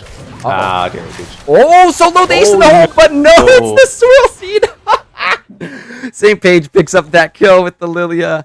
Well, fortunate that the ace in the hole did not start channeling, so that cooldown is going to be refunded. But yeah, so what happened there in top lane? I mean, Bless Express just did not respect the fact that Akira had gotten to go to base, pick up that Bilgewater and the recurve bow, and he was still just sitting on that Kilndle gem. Now he has the Black Cleaver, but she has the full completed Blade of the Ruin King. So it's going to be, still all that trickier for him to fight her, but at least now it'll be a mostly even fight in terms of items. Definitely a misplay from him, though, to think that he was able to step up to an Aurelia who had, more than half of a completed item to his almost nothing, to be honest. Yeah. So, well played from Akira to recognize that little advantage that he had. And as we were saying, though, while that was happening, the Dragon was picked up before the side of EGM. That is their second of the game, getting them all that much closer to that potential soul point. And it is going to be a mountain, which is pretty good for them. Oh my god, the damage from Aurelia. Oh my gosh, we panned to mid for 1 second, and that's how fast Akira can take down this Urgot already. But now here's Vi looking to trade onto Akira. The Chilling Smite will come down, but a nice smite there from Aurelia. Oh my god, Akira, you freaking beauty! The solo held on to his ultimate, thinking that he had it, but this healing coming out from that Conqueror and the Blade of the Ruin King is just so much. Oh, now we're going to see the Xerath ult actually being popped. Going to be stopped very quickly as the passive on the Lilia will come down. The ultimate being popped as well, too. That's the Ziggs bomb. That's going to be Graham going golden next. And now, will he be able to make it out? The bouncing bomb's not going to be able to quite find it, but Lilia dealing lots of damage. A stun there from Xerath. The poke back, the turret shot. Oh my god, Graham sitting just at around 50 health. Just barely makes it out of that one. That was a surprising amount of return damage, but still really well played from the side of the Darkstars to make that happen. They do get the flash out of that Xerath, so he will be so vulnerable for the next 5 or so minutes, as he has no innate ability to escape. But wow, Aurelia has gone from irrelevant to scary as hell. Oh, look at that. That's a big Zyril coming down. And the dog knocked up, going golden as well, too, to try and get away from that. Morgana ult and the Ignite is ticking down, but just barely going to be making that out. As Morgana stays alive, but back in the top lane, that's Akira going in. Akira getting the damage, proccing those Conquer stacks. Bless Express is so dead. One more auto does it. And Akira now 4, and oh my goodness. Remember about 3.5, 4 minutes ago when I said Conqueror had done zero healing so far? Yeah, where are we at now? It's now done almost 500. Holy crap! All right, yeah, not bad, not too bad, man. Yeah, so pretty scary from Aurelia here. Now managed to build up a 40 CS gap. Will finish off this first turret after turret place have fallen. So won't be able to get that nice influx, but it's still the first turret bonus over to that Aurelia, and she's now sitting on a pretty 2,500 gold lead over this Urgot. And oh my god, Blue Express, I'm sorry, but your game is pretty much over at this point in time. Lane- Until you get to team fight situations, you're just done. Yeah, the laning into that Aurelia is you can't be going back into that, or else you'll just be getting insta killed pretty much every single time. So Urgot needs to get some farming done because that gold difference is going to start popping up around these team fights. As we see, Aurelia is now making their way to this dragon, which is up in about 50 seconds. Yeah, that's going to be a very important one for the side of the Dark Stars to make sure that EGM doesn't go Take to a look soul at this. point. Swirling Seed coming down, not going to be landing on a Karibo, but St. Page is down. That's going to be the Lilia ult. Falling asleep with the Ashe ult to fall up as well too. They will be able to find this Ashe, but St. Page, just getting clunked down. Turret shot combo along with that Xerath ulti from Graham. So the trade back. Nice ultimate from Karibo right before he fell asleep to make sure that St. Page is locked up as long as possible under turret. So, well played there, and it means the jungler's down. Unfortunately, the side of EGM is off taking the Rift Herald. We'll have to see if they're able to get back to this Drake in time. Of course, that said, EGM is not too upset to give away this Drake. No. They can give away 2 of them without having to worry. They got the first 2 of the game, so they're pretty happy with the position they're in right now, and instead, they're going to use that Herald top lane and try to take multiple turrets off of it. They're going to get this first one guaranteed. They're going to get a second charge off pretty much guaranteed, but the question is, will Aurelia be able to get there in time to stop the turret from being taken? She is going. Shelly's looking like she's going to get another charge here, so a good chunk taken out of this top outer as DSG starting to root their way into the jungle to get this Vine Urgot out of here.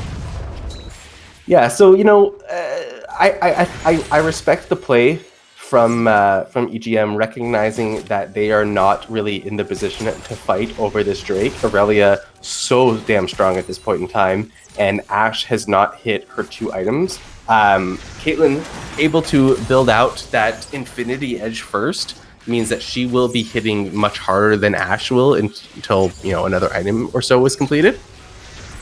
So we'll have to see what they decide to do, if they decide to fight over the next Drake or the one after that. I, again, would respect the call to not fight until the next one as well and just try to get additional map pressure out of it. Maybe even try to trade it for the Baron if they're able to, but they don't have a Blade of the Ruin King on their Ashe, so she won't be dealing quite as much damage to that Baron as we saw in the last game. Yeah, so we're going to have to see what kind of decisions they decide to make here coming into this mid game. We obviously have a solid 4 minutes until that Drake is up. Yeah, gonna be questionable. Gonna have to see. Nice CS lead though from the Vi over that Lilia. Doing a great job jungling. We have seen a lot more roams come out of St. Page, so probably attributed to that. Yeah. But this Vi is going to be very scary once these team fights start to become more and more prevalent in these in this game. However, right now everyone kind of just playing it safe and farming up. I think that's the best option here for EGM to try and get their way back into this game, as the gold lead is not too much of a difference here, but right now the difference between the top lane and his tower is quite a bit, as that Blessed Express being 2 levels down. The Aurelia ult underneath the tower. Doesn't even matter that the God is flashing out, as he is just eviscerated. Return kill onto Toast though. I mean, this is such an interesting game because you have such a powerful Aurelia, but also Toast is not going to be the giant threat that he was in the previous game. So we're going to see if they're able to take advantage of just Akira this game. He's the only one who's managed to make himself any kind of substantial lead. Everyone else is either, even or a tiny bit behind. Obviously, Toast still doing a great job on this Caitlyn. Has 20 CS advantage, as well as 1.5 completed items. So not at all saying that he's not doing well, just not as insanely well as he was in the previous game. However, 1-1 Caitlyn can still be very, very relevant in these games when those items come through. So we'll just have to keep an eye out as those levels keep on progressing and those items keep on being built. Right now, we're about at that midway point, so now we're going to see those full builds start to come through. However, it's the Aurelia that we've got our eyes on now, level 14, getting close to 15, and is already such a scary threat on this map for Darkstar Gaming. I don't know how they're going to be able to deal with this Aurelia. It's going to be tricky. Like, there's no two ways about it. Like, even if you get that Ashe ultimate onto her, she has the Mercury treads. And does her passive still give her tenacity? I guess it doesn't, does it? I trust you, Bartowski, with all that. No, it doesn't have it anymore. So, you know, it's. But look at this up top. I don't know why Bless Express is pushed up again, because Akira is just going to be on him so fast. Those Conqueror stacks have been procced, and that's a dead Urgot once more. Yeah, that's a 6-0 Aurelia. Yeah, but down in the bot lane, whoa! Daily Peach actually looking in. That's going to be the Ace of Hole coming from the back. Blocked up by Bardo support. The Ziggs ult is going to be a little bit long, but same page going to be taking out that Vias. Bardo support next to go. One of those autos from Toast will do it, as it will be the trade on an X-Stole as Karibo finds that kill. However, Dragon up in about 30 seconds here, and it looks like DSG have the advantage around this pit. Yeah, so that's going to be just another one picked up for them, but unfortunately, nice little snag on that, but not going to be, you know, their Drake by any means. It's probably just going to go right over to the side of the Dark Stars. They'd be very happy to put that under their belts. And unfortunately for the side of EGM, you know, they're giving up this Drake very smartly because they don't have the pressure, but they also don't have any pressure anywhere else. Urgot not in that top lane, able to take out the already weakened second tier turret because he died under his own turret to Aurelia, who's just so damn strong. I just don't see what EGM can possibly do at this point.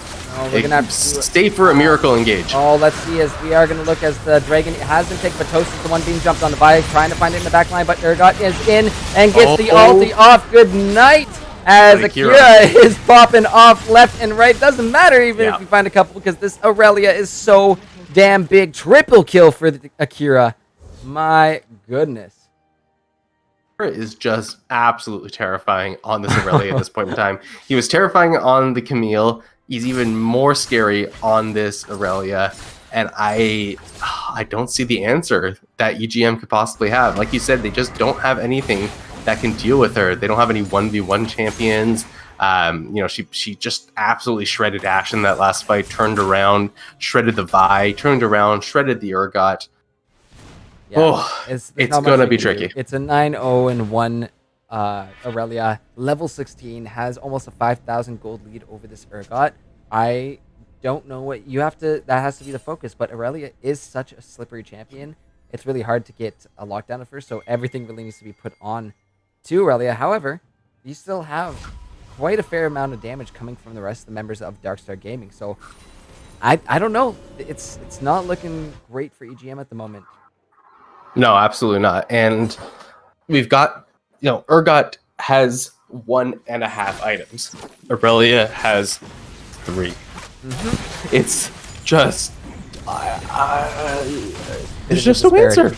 Yeah. I wish I could talk about what the EGM should be doing at this point in time, but there's just no solid answer. If you group, Aurelia is going to split push or just shred you.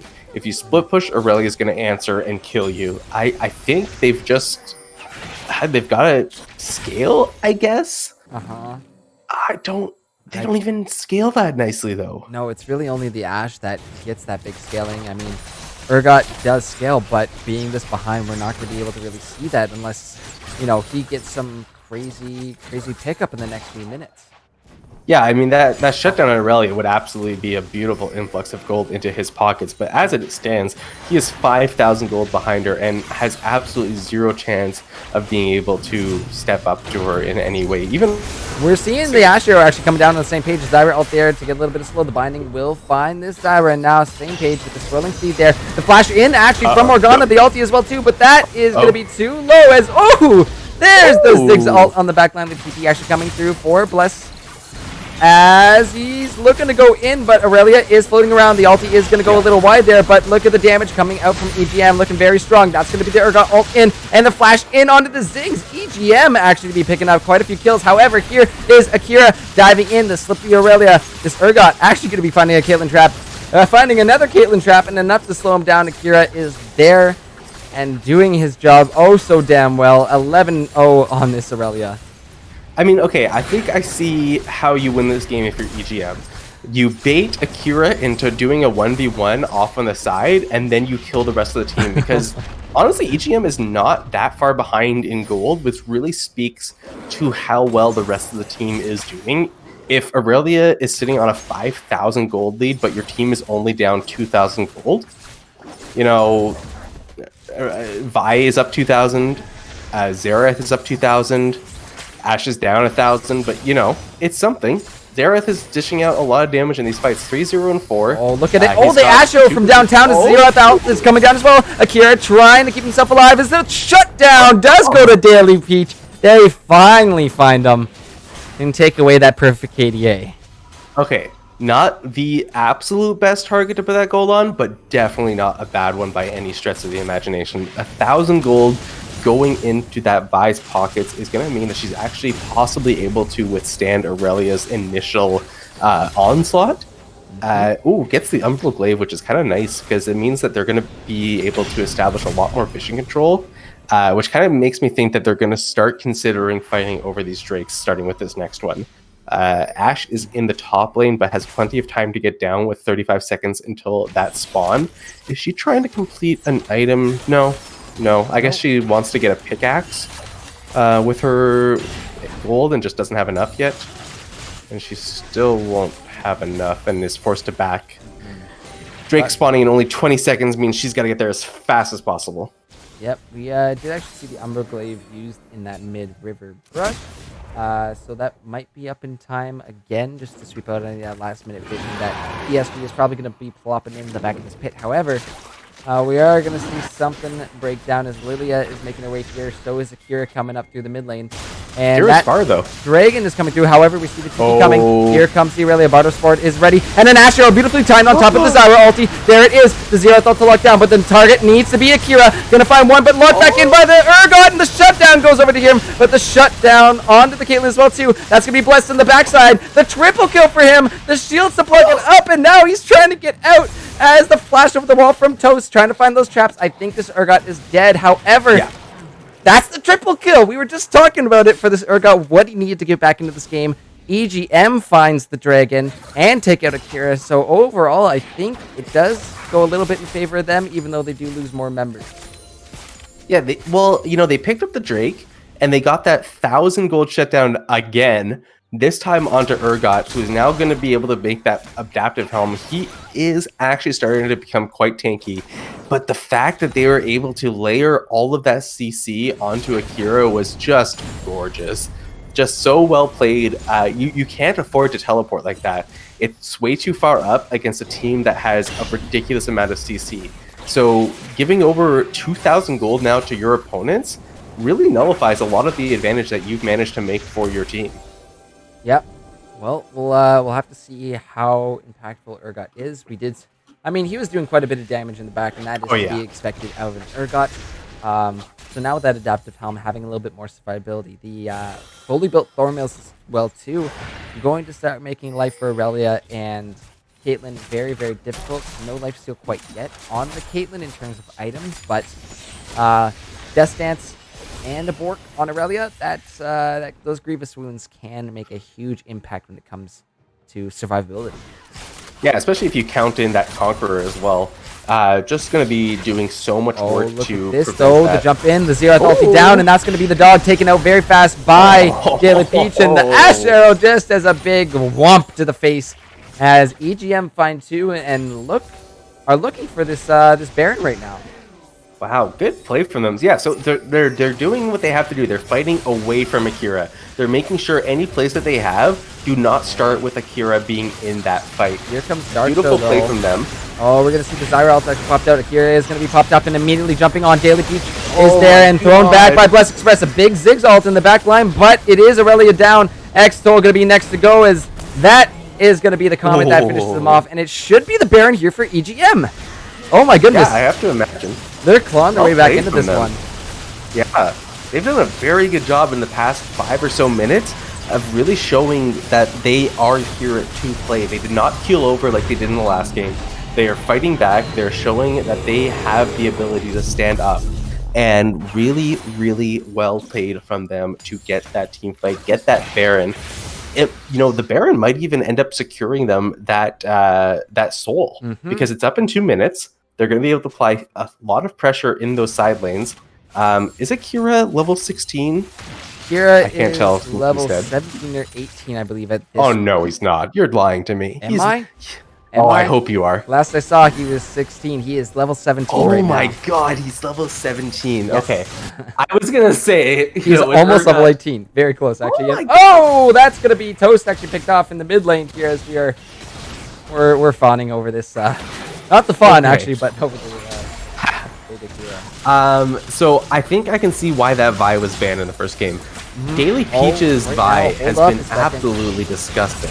Blessed Express in some trouble. Oh my here. God. Rally ult is coming down. The Ashe ult is going to go a little bit wide, but over on the side, Daily Peach there picking up another kill over the enemy jungler, and right when you want it to, this Lilia will be up for the dragon, but that is going to make life a little bit hard as Akira actually caught out, flipped back and taken out. Karibo going to be getting the shutdown gold. Actually, no more shutdown left because he's just been killed 4 times in a row at this point as EGM is pushing in through the mid lane with that Baron buff. Daily Peach on this Vi is just disgusting. I mean, his team is doing an amazing job of enabling him, but his positioning, his ultimate selection, his dashes, so on point and are just kicking and clawing his team back into this game and actually into a substantial gold lead for the first time since, 10 minutes in. They have a 4,000 gold lead for themselves. Urgot has, closed that gap with Aurelia down to only a mere 2,000 gold. And the Xerath is just doing so much work again. Oh no! Just throughout this entire. Oh my god! Oh my god! Actually, wait a second. The TP coming through the bio. Oh my god! Gonna be low. The Ashe arrows coming down. Will land, and oh my god! EGM triple kill for Daily Peach. I thought he was a goner, but EGM is there to back the jungler up, and that means soul for EGM. Holy Jesus! Okay, Daily Peach. MVP for this game. I'm calling it now. There's no situation where somebody makes a play amazing enough to counteract everything that Daily Peach has done. Even if EGM lose, Daily Peach is this game's MVP. He is just a monster. God. Well, putting in so much work. Still have another about 15 seconds left on this Baron buff as they're going to go ahead and open up this mid inhibitor in Darkstar Gaming's base. I don't know if they're going to be pushing for too much more. Maybe just looking to get the last little bit of those Baron recalls off. Is that... Bless, you better be getting out. That will be Akira actually going golden. Maybe. I think that was a Blade of the Ruin King misclick. Unfortunate as it stopwatch is going to be down, and yeah, I think it was. I can't imagine any other item. There's nothing else you would have rather do, right? There's no situation where you click that stopwatch.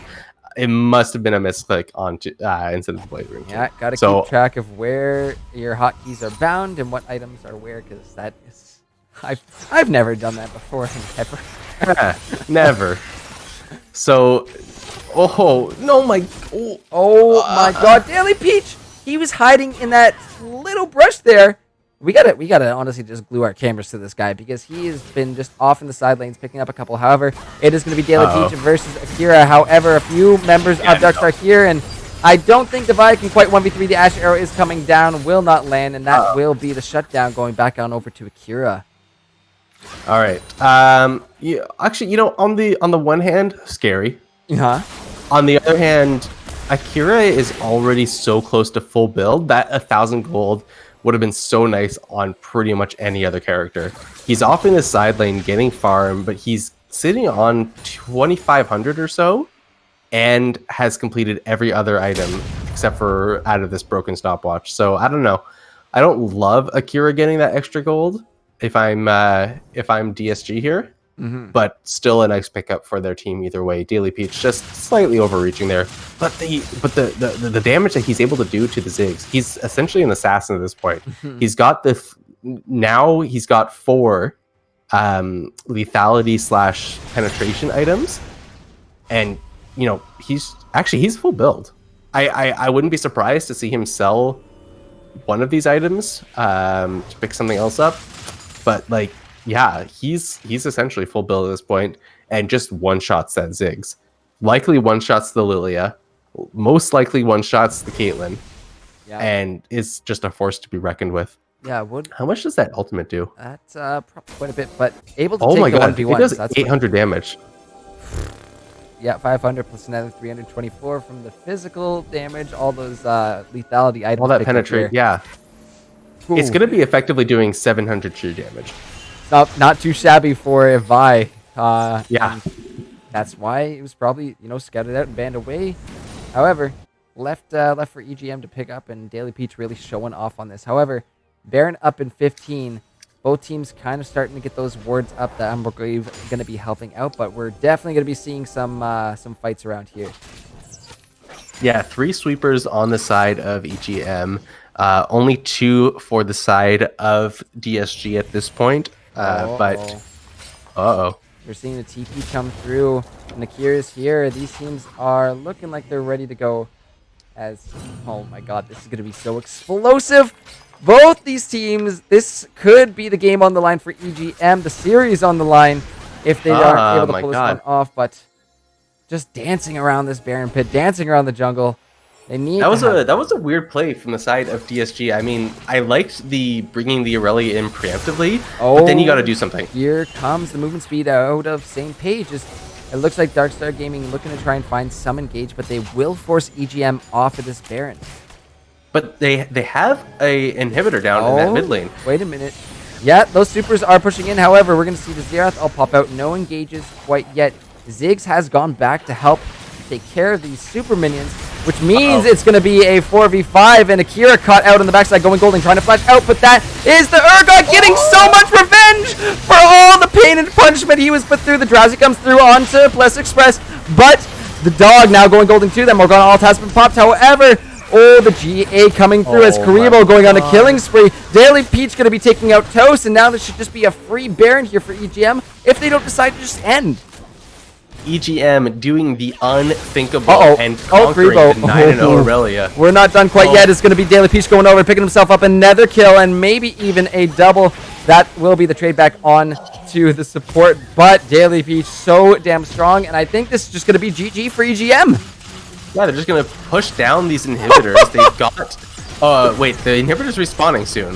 Oh no. Probably going to respawn before the next is Oh no. complete. Oh no, will they be able to get it? It's going to be so low. One more, and they do it!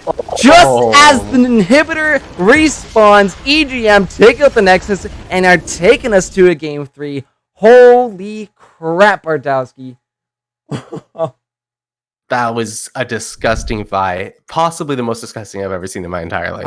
I have never seen a Vi that freaking strong. Really great stuff out of Daily Peach. And really, the reason why EGM were able to turn this around, able to help that Urgot, able to get the eventual shutdown gold onto him and bring him back into this game, so it no longer was a almost like a power play situation here for Darkstar. Yeah, I genuinely thought that was unwinnable for the side of EMG, but such a great play coming out from the entire team. Graham as well, 5-0 and 15 on that Xerath, just doing so much work, but Daily Peach absolutely deserves the biggest of shout-outs for his play throughout that game. From beginning to end was just so phenomenal.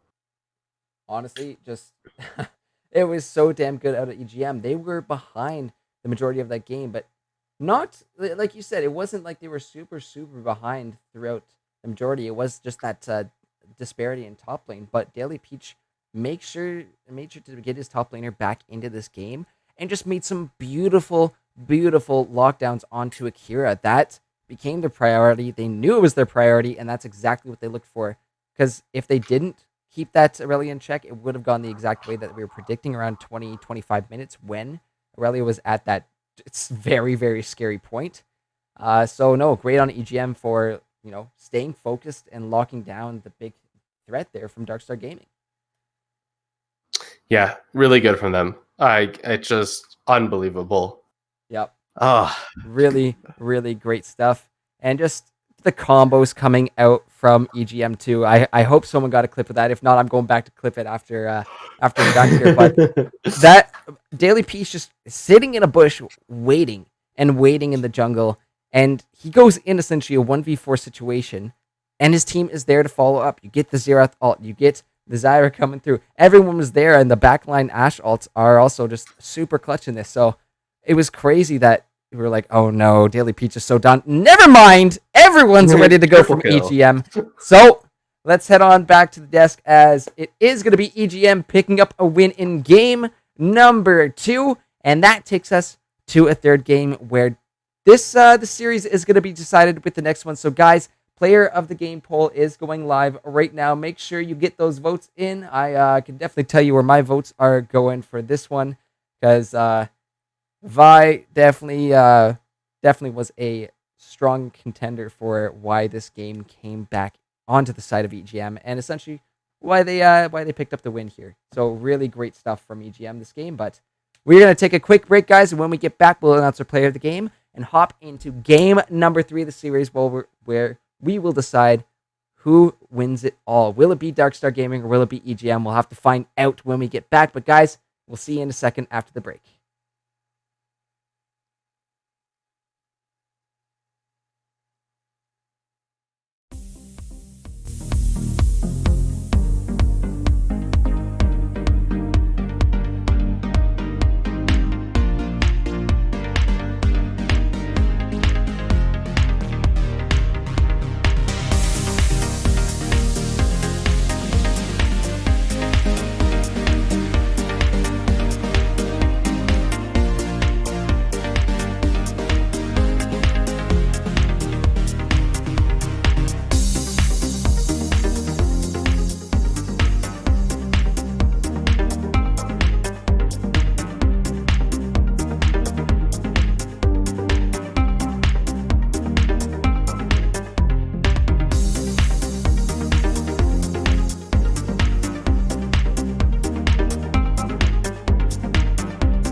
Hello, hello, hello, and welcome back, guys. We are about to get into game number 3 of the night. EGM coming back and winning game number 2.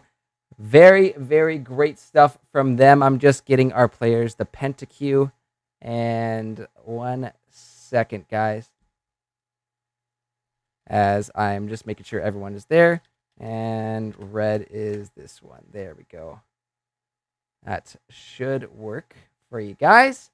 Let me know. But yeah, EGM doing a hell of a job coming back into this one, putting these games at 1-1. One game will decide this one, but you guys voted, and I didn't expect any less, as it will be our player of the game, Daily Peach, on that Vi, going 16, 5, and 8, I believe. Not only that. Hold on. No. Oh wait. As we are about to get into this draft very, very quickly. But congratulations, Daily Peach. Really great stuff and really able to set this game up great for EGM. But Bartowski, let's just hop into this pick and ban. Sounds good to me. Get right back into it. Yes. Sir. Do you have a side switch for the first time of this series? Yes, we will be seeing these teams switching sides for the first time. So we'll have to see how that impacts the game as we are about to see the Vi ban immediately. Whoa, 1 second there, Bartowski. My YouTube decided to just crank the pick ban music. So I think we are good now, but Vi and Bard right to the bench. They do not want to see Daily Peach's thing. Daily Peach's Vi again. We saw what devastation that brought in the last one. Yeah, I can't say I blame them. He didn't get an early lead, but he just dominated throughout that game. It was very well played from him, and definitely something you don't want to face again as DSG. But the question is, what are they giving up for it? And the answer is an 80 carry ban. So, Senna? Ooh, they gave up the Senna ban, right? That was the one that they had previously done. So interesting to see that go through this time. Will be the Ashe as the counter to it, but still, very interesting stuff to see that.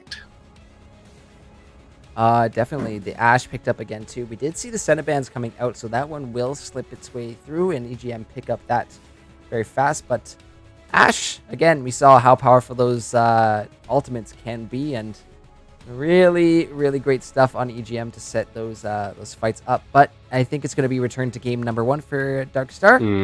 That Ashe Swain in the bot lane was a really, really good combination for Absolutely. Yeah, we're going to have to see what's so special about this Senna that, A, it was banned, and B, they picked it over options like Caitlyn and Ashe, as all three were left open at the start of this. Is reasonably powerful, but I didn't think she was pick ban powerful. Yes. Yeah. Yeah. Obviously, EGM disagrees. I mean, I haven't really seen too many Vi's like that, but that was so well done by Daily Peach, and those lethality items were a bit of a scary situation there. However, looks to be a lot of healing on the side of EGM already. The Karma is there. You got the shields from her. She's got her own self-heal, and you have a Senna too. If those are paired up together in the bot lane, can be a lot of CC from the both of them. However, the Ashe Swain still a scary matchup. And a shout out to the captain, who unfortunately can't be here tonight. The Kha'Zix picked up for EGM. Sorry, that's backwards. I have it. The Kha'Zix would have been for DSG there. But sorry, I had it mixed up a little bit there. We did see Kha'Zix banned out in both games 1 and 2. So it'll be interesting to see that one sneak its way through and on to the Rift. Wonder what the jungle answer will be to something like this. Ooh, looks like going to go back to Sejuani as well. Was a very strong pick in that first game, like the Swain and Ashe were as well. So not super surprising to see it come out here. I'll have to see what they're able to do with it. Shen, again, is going to be gone, taken away from Blessed Express. I have to see what... I think it's going to be a bunch of top lane bans here. We see just the little matchups between Akira and Bless this night have been a little bit more Akira favored, but Bless did come back into this game pretty strong after he was able to pick up those shutdown golds. However, reasonably so. Aurelia's off this game. Yes, Akira did have the potential to get away with that game, and I really can't say that it's surprising to see it banned here.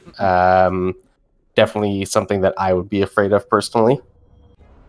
Yeah, yeah. It was very scary seeing, how poised he was, how collected he kept himself, and didn't do anything crazy in that early game. But once he got those items and was able to actually proc conquer, whoa, that was a lot to deal with there. That's for sure. So gonna be just the Cardless ban as well. Yep, that's gonna be gone again. That's an interesting one. See, Yeah, Darkstar just- could be hiding their top laner pick for. Yes, they will. They're Ooh. gonna hide it right now, but Malzahar picked up for the mid lane. You get a Kha'Zix jumping on you. Press R. You're good. Maybe Yeah. you can still do a lot of damage though. Oh yeah, he's gonna get a lot of damage from the stealth before you're even able to react. But still a good pickup for them. Will be powerful in general. Let's see what EGM are going to round out their comp with. Still need a potential top laner and mid laner, depending on where that karma is going. But I'm sure we're going to see in a couple seconds here. Anytime now. Anytime. It's coming through a nice tanky tank up in the top lane. Never a bad choice here, as I will by Maokai, but that will leave Darkstar Gaming to pick something that counters that poor tree. So we'll have to see what happens with him up in the top lane. Hopefully he can stand his ground there. Ooh, Galio gonna be the last pick there.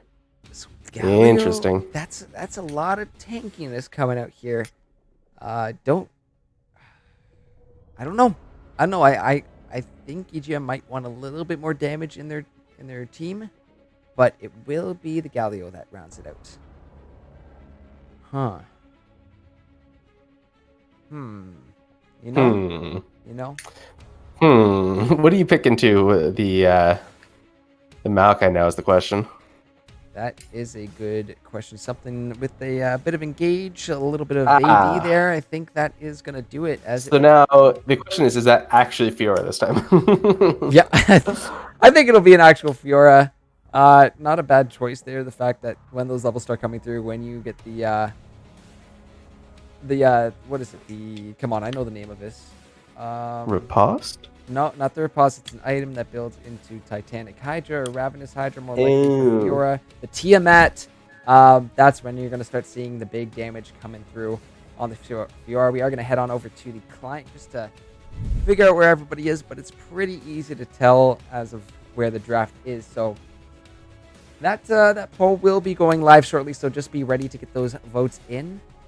But what are you thinking here? You have a lot of tank on the side of EGM, but I'm not too sure about the damage. You're going to be really relying on that Kha'Zix and that Senna, but Senna needs to scale, and so does Karma in order to make sure everybody stays alive in these fights. Yeah, Senna is not really known for dealing out tons of damage. She definitely does a good job of sustained damage and like long range poke. But really, like her strong suit is not the burst damage. So we're gonna have to see what they're able to do in this situation. As you said, kind of lacking the damage, but maybe you just got enough tankiness that you're able to sustain through these fights, and Senna will be able to deal out enough damage eventually. That if your tanks are tanky enough and your Senna's Senna-y enough, you'll be able to make it. Should be interesting either way. Yes, it should. Just a little flex there with the Aurelias. It's was banned in the second round of that draft, so just showing it off there. Bless Express knowing that it was a bit of a rough time, but definitely gonna have to play this lane careful into Akira again. This Fiora is going to be very scary into Maokai as soon as that Tiamat comes through. Yeah, and the scary thing about the Fiora and Maokai matchup is that Maokai's his route is very easy to riposte. So that'll just negate any CC that he has, as well as CC him right back. So he's going to have to be very careful with that trading and make sure that he's able to only take favorable trades and get out of there when the Fiora starts stacking up the damage and hitting him with those exposed. What are they? What are the areas? Oh, the vitals from Fiora? Vitals, yes, hitting his vitals. Because Yeah. I think it does percentage of max health, doesn't it? Yeah, and on a Maokai, the one who's known for getting tanky and being just a reserve of health, it is going to be very, very devastating. So we'll see what this Fiora builds into. I don't know if you build a Bork on Fiora nowadays, but I don't know if it would be necessarily that bad. You know, you might see the Wits and Bork come through, because you have a Galio as well that is going to have to be dealt with. And even Karma, too, will get a bunch of health. So, you know what? That's actually... Fiora is really opportune into this team of EGMs. As the comps are rounded out, that poll is going live soon. So make sure you give us those votes. Let us know who you think is going to win the game and win the series, as both teams are at 1-1 right now. Next win decides the entire thing. Will it be Darkstar Gaming, or will it be Enigma Paradox? So vote DSG for Darkstar Gaming, or vote EGM for Enigma. Let us know, as that poll is now live.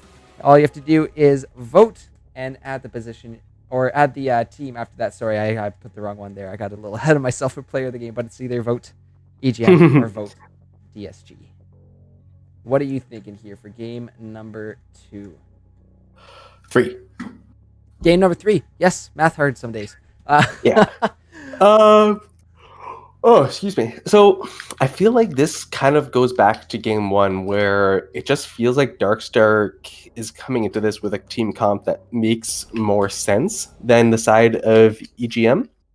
But there is always that chance that Daily Peach, I mean, he showed us what he can do with that Vi. He turned a tank engager into an absolute assassin. So put him in the put him in control of an actual assassin, and maybe he will be all of the damage that his team needs.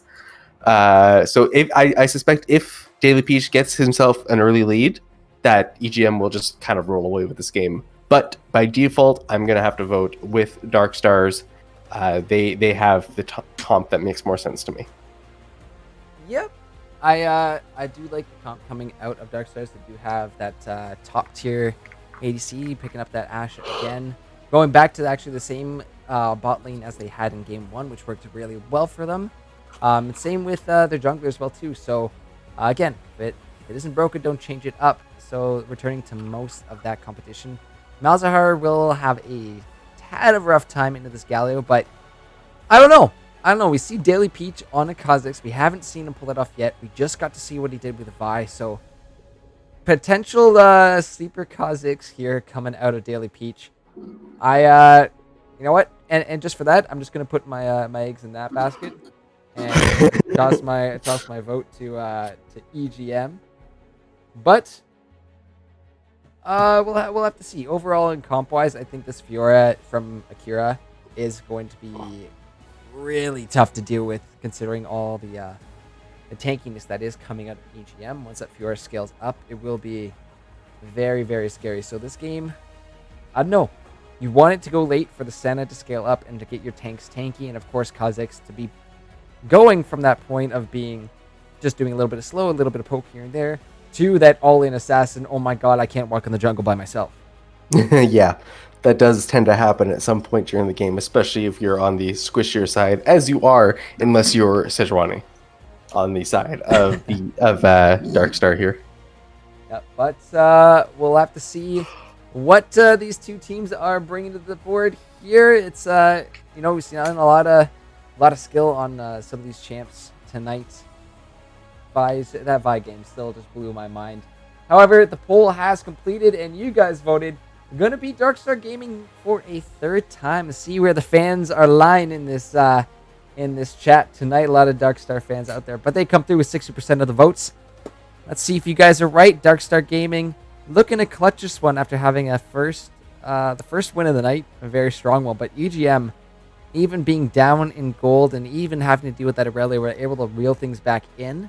So showing some really good resiliency there. So it could really be either team's series right now. All comes down to game number 3. Going to be loading into that on the Rift at this time. Looking forward to the early games from both of these teams. I don't think that we'll see anything overly explosive. I would love to see Daily Peach going for an early invade, but I don't know. Being third game just makes it all that scarier. Of course, it is just the regular season. There's no like actual stuff on the line necessarily. It's a sleeper Kha'Zix pick. Oh, 500k, level 7. it's a little bit of mastery. This guy has played some. Oh dang! I should have seen what it was on the Vi as well too. That's unfortunate. I didn't pick up on that one. I can find that one for you. Okay. But yeah, definitely has experience on the Kha'Zix, so I'm excited to see this one. Yeah, he's definitely going to know what he's doing into this Sejuani and into these comps in general. Let's see if I can find Daily Peach's mastery points out of curiosity. So his Vi is at 665,000. Oh, even more than the cost. Diana's at 617, and then Kha'Zix is his third at Wow. 509. Wow, Yeah. that's Yep. incredible. Damn. That's pretty impressive. Sticking to the champ pool for sure, but we are going to be loading onto the Rift very soon. Big game for either of these teams now, both tied at 1-1 in the series tonight. So this game is going to be the decider. Both teams looking strong tonight as EGM do turn things around in game 2. However, this is going to be a big skill matchup, and I think the two players that we're watching out for again is Akira and, of course, Daily Peach on this Kha'Zix. It's been a little bit scary, but we do get to see Toast back on that Ashe again. Did get a Quadra in game number 1, so can't count them out either. Gonna be a scary thing to deal with down the bot lane. However, Senna and Karma gonna be very, very annoying to deal with in these early levels. Yeah, but then on the other hand, you're against Ashe Swain and you're missing Morgana. Like you're just strictly more scared of this enemy lane. As soon as one of those CCs lands, you're pretty much in trouble. Should be nice to see what they're able to do with it. And as you said, Toast's Ashe in that first game was just so terrifying. I expect to see something very similar out of him in this game.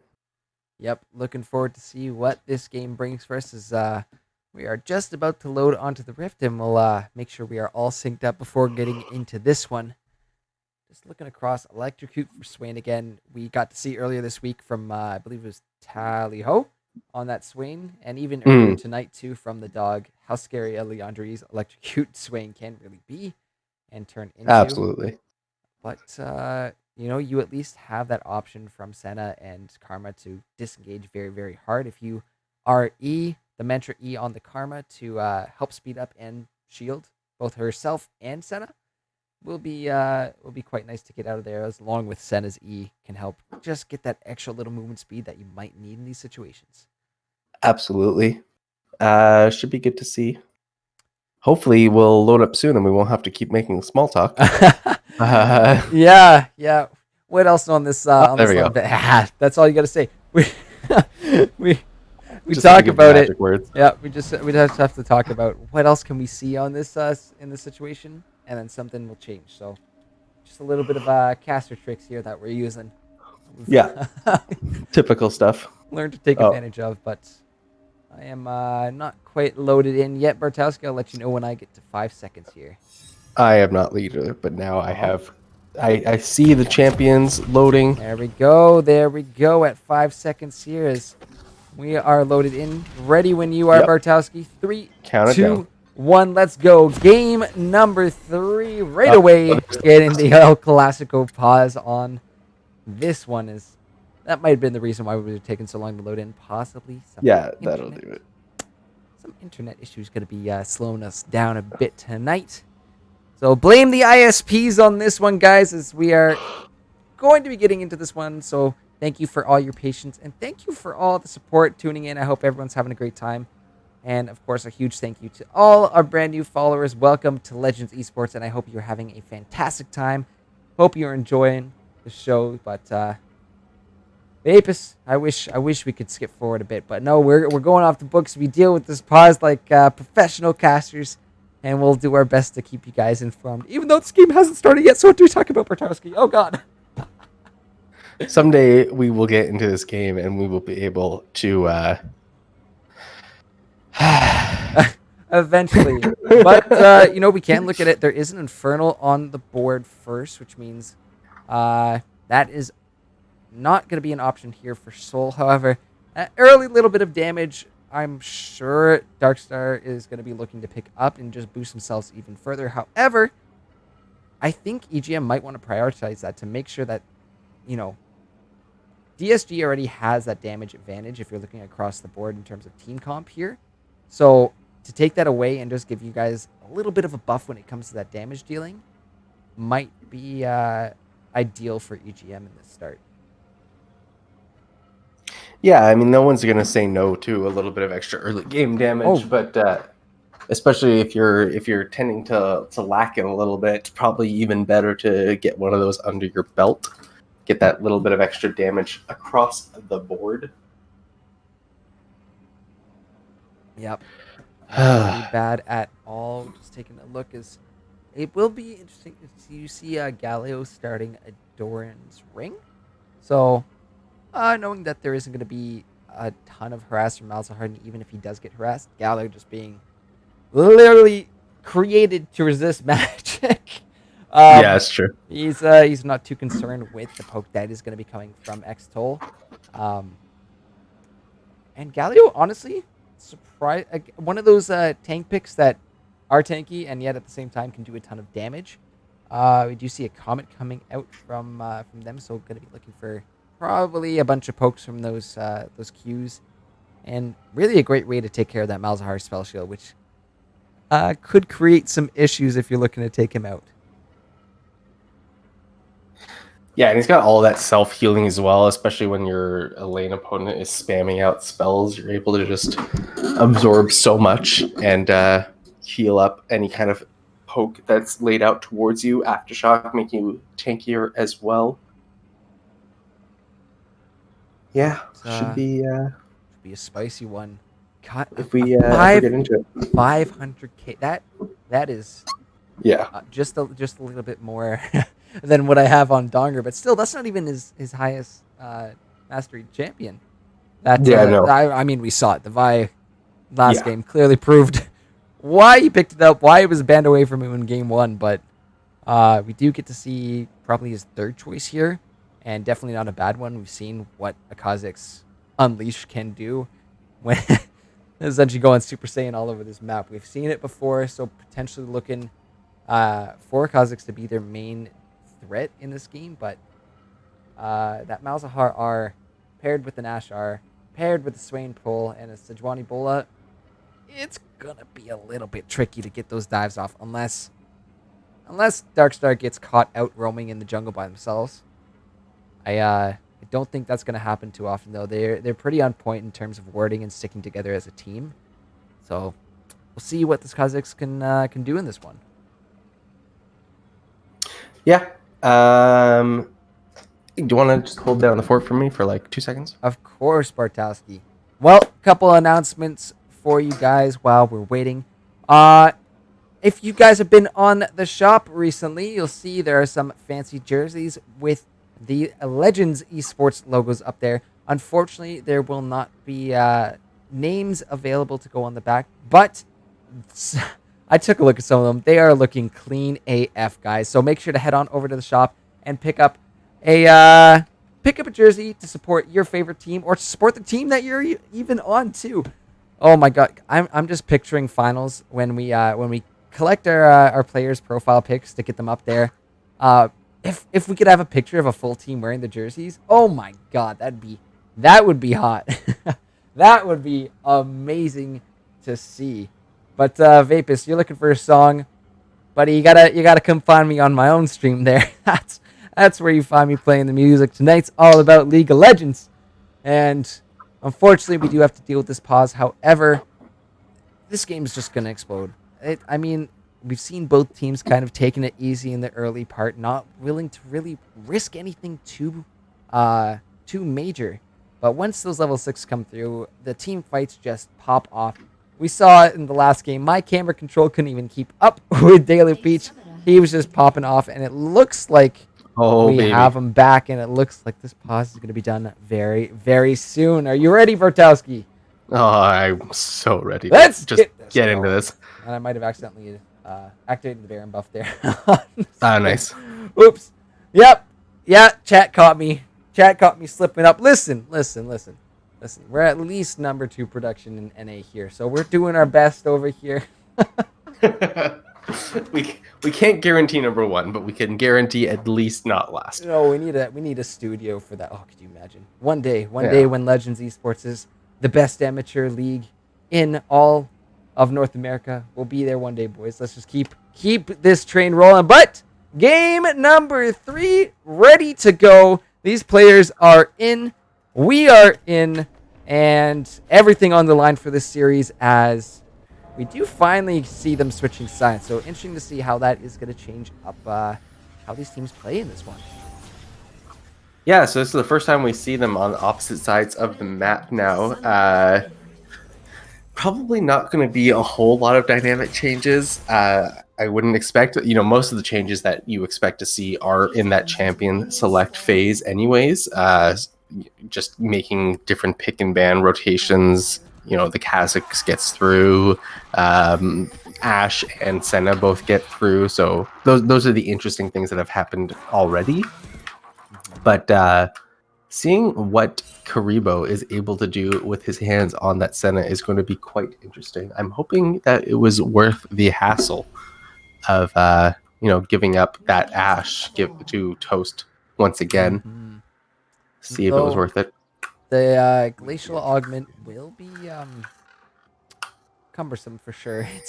It's definitely not fun to deal with. However, you have the volley and the lethal tempo. So once Ashe hits that damage, going to be popping off a ton of autos. And of course, Swain sitting down there, going to follow up off that volley probably very fast with the pull to bring it back in. But the buffs are up, and this game is on the road. So let's see what these guys are going to be doing with the final game of the series here. A lot on the line. Both teams tied at 2-1. So this is going to set them apart in the standings after this one. Yeah, and I mean, these teams have definitely shown that they deserve to at least be close in the standings. Both very good in their respective victories, showing just how strong they can be. But gotta have a little bit of extra fear on the side of EGM because, while you did win that last game quite nicely, it looked very scary for a while there. And, while you do have Peach on his Kha'Zix, I would argue that Vi is probably just a more impactful jungler, at least in this situation. Mm-hmm. Early level 2, though, from the Ashe means gets to get a lot of damage off. Some trading up in the top lane, too, so see how effective those little level benches can be as Akira making Bless Express life hard. Once more, we see a big wave pushing into him as Karibo also taking a little bit more harass. DSG doing a good job of getting off that early poke here in the top and bottom lane. Yeah, going to be pretty much business as usual throughout. Akira's going to keep getting poke onto Bless Express, and Toast is likely going to have the advantage in this early game, especially if they're going to get trades like that. Yeah, that's a huge chunk taken out of the karma there. But not much. Gotta be playing that safe right now. Let's see what is going to happen though. Junglers kind of both trading off scuttles. And yeah, completely even in CS. Like precisely even in CS. As soon as Kha'Zix finishes this one, of course. So he's running a bit faster. Gonna be looking towards that lane. Yep, Galio trying to run towards the river. Gonna actually flash back into the bushes. Those Maleficent visions are going down. And just chunking him down just ever so slightly. Yeah, so that slightly faster clear from the Sejuani means he's able to get to that mid lane all that much earlier.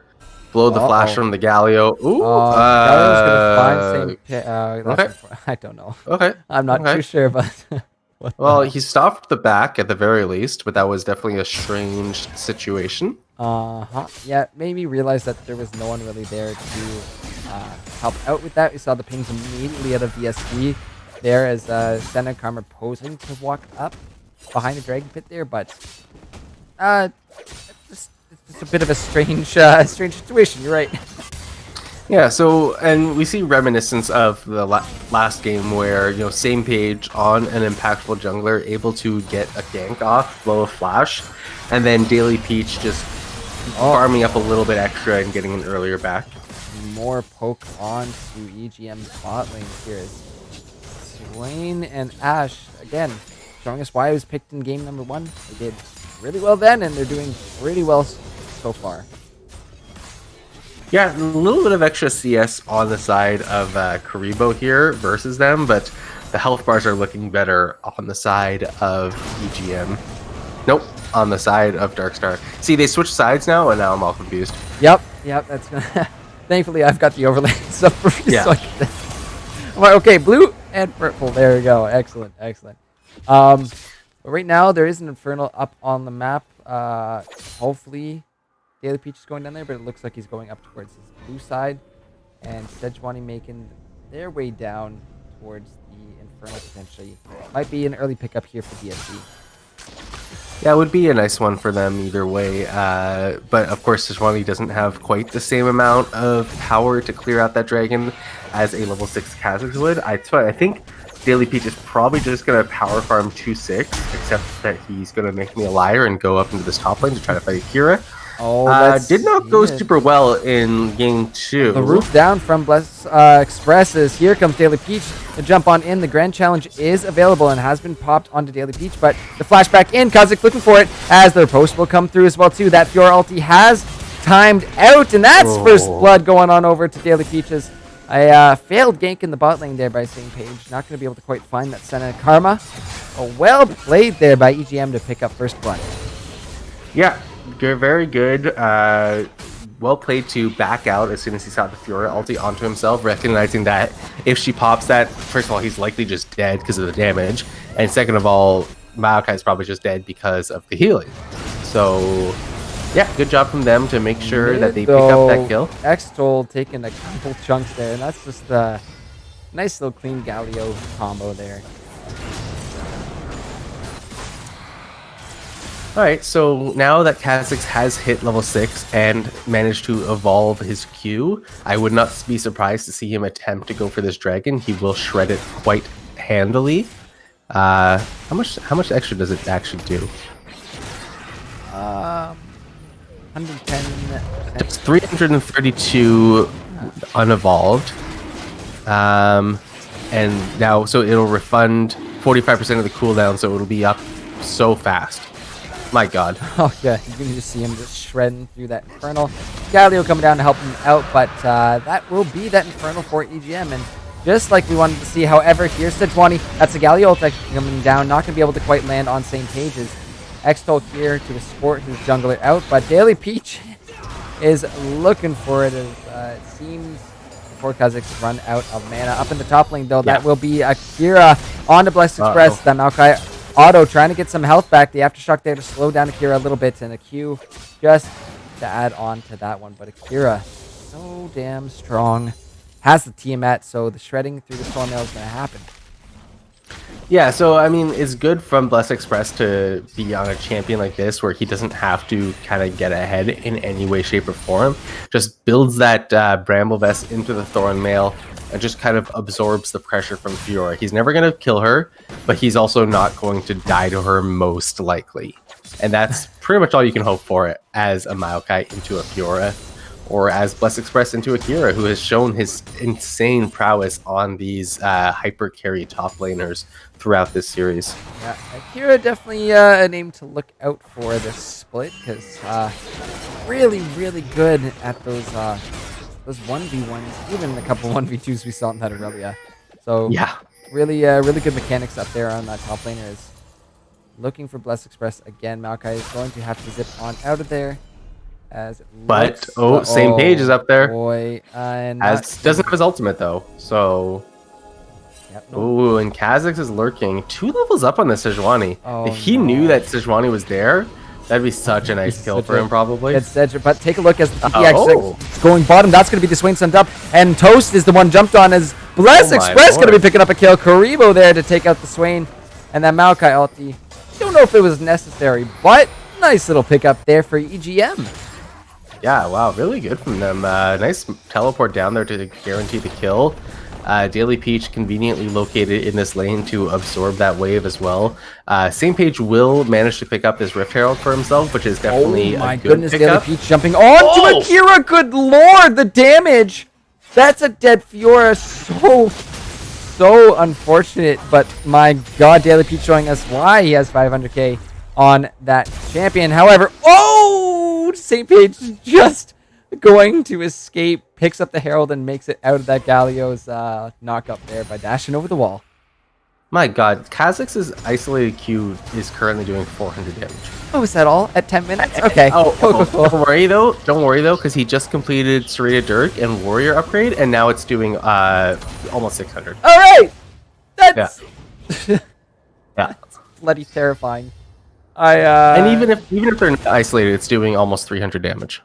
yeah, I don't want to run And it. it's not even maxed yet. Nope, not even maxed yet. It's only level 4 at this point, too, so He is going to be disgusting in this game already, I can tell you. So, you know what? EGM has achieved their win condition. They have a damage source.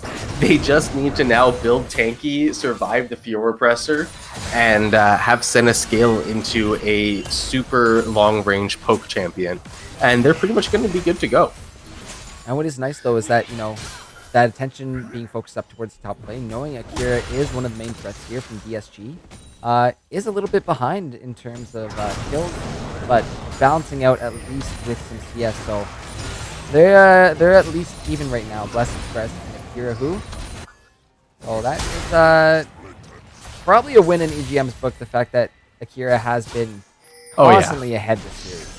Oh yeah, 100%. They are very happy with what's happening in this top lane right now, and especially because Fiora, while very strong, is not your 1v5 kind of champion. She's a 1v1, maybe 1v2. Take a look at this, though. That's going to be the Maokai ult I popping don't through. think- Akira's trying to make it out of this one. Not going to have their post. The grand challenge is coming out. Flex is trying to make it out, but here comes Daily Peach. The sapling is down as well, too. The flash in, the heal, but it doesn't matter because Daily Peach is freaking terrifying, man. Oh, my God. That was almost really well played from Akira, popping that last one, but just doesn't have enough time to heal up from it, and instead goes down for his efforts. Is now 0-3-0. Well played from Bless Express, recognizing that Daily Peach was on his way and would be able to get there in time for him to help. Oh, And it will Ooh. be another dragon up in about 5 seconds now. Cloud on the board. So that means this soul is going to be mountain, ocean. No. Yes, mountain or ocean. So. yes. So two reasonably high impact Dragon. dragons. Now, the one thing I will say though, if DSG does get that Ocean Soul, it's not amazing for them. It is good. Don't get me wrong. Ocean Soul is always going to be good, but Daily Peach is either killing you or he's not. Yeah. There's no situation where Daily Peach gets onto you, and because you regenerated from that Ocean Soul, you manage to live. It's either he just doesn't have enough damage to one-shot you, or you're dead.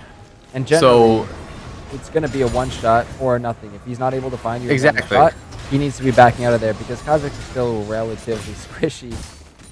yeah, so the Mountain Soul is really what DSG is hoping for. Of course, they don't have any dragons under their belt just yet, so it's a little bit too early for them to be thinking about what kind of soul they hope appears on this map, as Kha'Zix is looking for that Drake right now. Same Page hovering the bottom lane. The Ashe ult is not going to be landing, but Bardo support thrown back into this one. The Senna ult comes out as well too, but it does not make a difference. That is going to be Them going down, but here comes Galio. Kha'Zix taking the Dragon is going to be joining this fight as well too, but here comes the TP from Akira down to this bot lane. Karibo going to be picking off a kill onto the Swain, but now it's DSG on the chase. Daily Peach with the Grand Challenge on him is Akira who looking for this one, but no, just wiped out as now Graham trying to make it out. Dashes on out, but that last auto from Ash will clean it up, and now Daily Peach taking down these last couple members of Darkstar, but locked down from Sejuani, frozen down, but no Sen is there. However, minions, POP. Still a triple kill going on over to Daily Peach. Holy moly indeed. All right, so Daily Peach now has his Duskblade of Drakthar, which means he is dealing an additional 101 damage whenever he goes from unseen to seen. He's just so scary. I think he brought Akira from like at minimum 1/3 HP to dead. I think it was closer to half HP to dead in a single Q, because that singular Q is currently doing 800 damage if they're isolated. That was like 5 minutes ago. It was doing 400. So literally doubling damage in that amount of time is insanity. Yeah, and so Fiora only has 60 armor. That's a 38% reduction. He is negating 18 of it. So she maybe has a 20% reduction on that damage. So she's taking at least 600 damage every time he gets an isolated Q on her, and she only has 1200 health. So we're gonna have a little bit of something going on in the top lane. Is Akira now being jumped on? That is about half health as he is gone. And next is same page, double kill for Daily Peach. Nobody has any armor. Shit. He's just shredding through 18 additional armor, putting them at so little, and then his isolated Q is 800. He's level 11. He gets to level up probably his jump, I guess. I don't think he goes for his evolved W just because of the fact that... Oh, wait. Yeah, I don't think he goes for his evolved W just because of the fact that he can do so much extra damage if he's able to jump on them, but I lie, he does go for the evolved W. Yeah, I saw the levels going into that W, so probably good to just add that one up. But, that's the Ash ult actually coming in, but Graham is down here and ready to help out. Pulled back by the Swain, gonna kind of help disengage that one, but right now Daily Peach soloing the Herald. Yep. And it's such an easy Herald for him to take when he does so much physical damage. Yeah, he should be able to get this one. Looking to pick it up as Same Page is I don't know if Same Page is 4 levels down right now. You can't Daily fight that. Peach Get is out the of same there. level as mid laner, ahead of the top laner. I don't understand what's happening.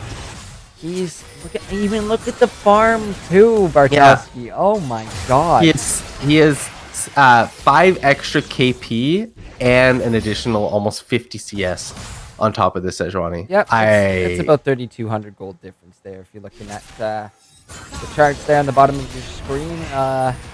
Really scary stuff, but St. Page is actually down here in the bot lane looking to potentially gank, but is going to get spotted up with the board. Don't know if it's enough time for them to get away. The TP is going to be coming down. That's going to be the Bola. Just going to get some slow onto Karibo, but here comes the Maokai. Blast Express is here for this one. Diving on Swain, and the Gallialt is coming down as well too. Karibo cleaning up with a double kill there. Now it's just Toast left as the dive in from Galio will do it, but it's Daily Peach who is actually solo killing Fiora on the other side of the map with this Herald. Helps get this mid lane turret, but going to be 2 turrets for EGM. Another kill for the Kha'Zix, and EGM now up. What are we at now? 7k gold at 17 minutes? Oh. That's just gross. Yeah. That's I feel like this might be even more insurmountable than the gold lead and the item. Like, you have a 9-1 Kha'Zix at 18 minutes. Yeah, Raven's man might have a little something to be worried about. His own teammate might even try to claim his kill title, but I don't even know if the game will be able to last that long. We'll have to see. What's he gonna build? Umbroglaive. Okay. So he's now completed his Umbroglaive. He is negating 30 armor from his opponents. So just for some context, Fiora has 64. So she's going to have 34. Ooh, almost getting caught out in the top lane as it will be a little bit of monkeying around in this jungle. Get a blue buff seems to be the focus that will be actually given on over to Darkstar Gaming. No, Same page. yeah, same page smited it away. So it's great because you deny it from the Malzahar at least. But And then on the backside, you have Kazakh soloing the Mountain Drake. So you're now on Soul Point, At looking max. for Soul at only 23 minutes into the game. Is a very nice time to be looking at that. Yeah, I mean, nice pickup of that top turret there, but really just not enough. no, EGM doing so damn well this game. It's almost like a reverse of game one where you had DSG super ahead in game one, closed it out, and then you see a little bit of back and forth in game two, EGM coming on top, and now EGM are just doing so damn well for themselves at this point in time. Not even 20 minutes, 15 kills to 3. They're 1 away from Soul Point and up 6k gold. Yeah, this is ideal for them getting into this mid game. Yeah. And I mean, Senna's a little bit behind on her souls. I think she only has 37 right now. Yes. But she is only 3 away from that extra spike in range, which will be nice for her to complete. She's got that Executioner's Calling, so she's going to be useful no matter Oh what. boy, same page getting caught out right now. Trying to get away, trying to slow down Graham, but that's a Chilling Smite coming down. Another Chilling Smite actually as well as Daily Peach looking to go in on this one. Ebola comes back, locked a couple members underneath the tower. However, that will not be a dead Sejuani as it's actually traded back. Malzahar is going to find one for himself. Taunted under the tower. Doesn't matter. Double kill for him as it will be EGM that do take back the Fiora. A 2-for-1 in favor of DSG. But now Blessed Express might be next to join them as he's just going to sacrifice the Lord. bod. Okay. What an overdrive. You know, gets a little bit too much confidence from side of EGM. Hopefully that's not going to be a repeat situation, and hopefully they didn't throw enough gold back into the pockets of Dark Stars. Okay. Oh, Yeah. okay. You can't be in the jungle by yourself. You need to bring in buddy, and even then you're not safe with this Kha'Zix roaming around the map. Yeah. Oh, God. Q update 900. 900 damage Yeah. right now. Yeah. To be expected out of 11 and 1 Kha'Zix. That's a big old bounty if Darkstar Gaming can find him, but I don't know about that. He free shots the Gromp. Like, it's just gross. And now they're gonna start this Baron. Oh, but spotted out by the these Hawk are shot. honestly some nice hawk shots from the side of Toast. To like, this is the second time that they've gone for this Baron, and that hawk shot has revealed it all. But they're still going to just start shredding through it. That extra, that isolated damage from Kha'Zix is just doing so much work. I can't wait to see his damage dealt at the end of this Look game. at this. Both- Galio in the back line of this, though, harassing out these members of DSG. Gonna look for that fight, but it will be same page going down to that Galio Q. Being pulled back in, but very, very tanky. Daily Peach on the Baron. Oh, and this one is going down soon. There Just it is. 2,000 health. Baron claim for EGM here at 22 minutes. And now Daily Peach, maybe not in the best of spots, caught out by the Ash ult and pulled back in. Shut down going over to the dog as Akira now turning in. The flash is down. The grand challenge has been popped. And Akira trying to get this back line, but the big Senna ulti is there. And there's Galio in with a big Q, but it is EGM who come up and clean this fight up. So much damage coming out of them with that Baron buff on them. And it is Wow. a 5-for-1. They do lose Daily Peach, but shut down going on over to the Swain. And EGM just clean up the rest of that. So 4 members still with that Baron buff on them. Yeah, nice triple taunt from Graham to finish that one out to guarantee that they just are able to finish that off with absolutely no issues whatsoever. Daily Peach goes down, but the team does not need him, does not need his 11 kills. He is the rest of them far enough ahead that they're able to just pressure down and get those kills. Now, Dragon spawning in only 50 seconds, so we will see them try to get a little bit of a reset here before coming back for it. And that should be an easy soul pickup, and very shortly after, I have to assume, the game. Yeah, I don't think EGM really want to let this game go on for too long. That level 16 Fiora and up becomes a huge issue to deal with. But this Kha'Zix is just out of control. However, we did see one correctly timed Ash Arrow is all they need to really lock him down. And they can pounce pretty fast when they do find Daily Peach. However, That's a solo ADC to flash out, but followed up. That's just looking so good for Daily Peach now as the Galio is going to be there to help out. The TP coming down as well too. The taunt on the same page as this is going to be a big one here for EGM. A huge fight. The Maokai ulti helping to clean up this one, locking down the same page, but now it's just 2 members left. Akira is down as well too, and now it's just the dog left. That is the ace for EGM. They might go for the soul, but no, screw it. When you can just go and finish this game. That's the series. You've got Baron still. Oh my god, EGM. But it's about to expire? I Question mark? don't even know if it. Oh, you know what? My bad, guys. I forgot to press the press the timer. The buff is kind of glitched anyways. It should show how much is left on it, but it's just not. But yeah, they're just gonna be able to close this out. Toast has spawned, but there's not anything he can do. No. EGM come through after a rough first game, pull it back in game 2, and just collect it so damn hard in game number 3. Congratulations, EGM, with the win, and they take the series tonight, putting themselves at 3-1. That was just unreal from the side of EGM. So good. I gotta see that damage graph. That was my so God. good to watch from EGM. They just came through huge. Oh, jeez. Louise, look at the damage from the Kha'Zix.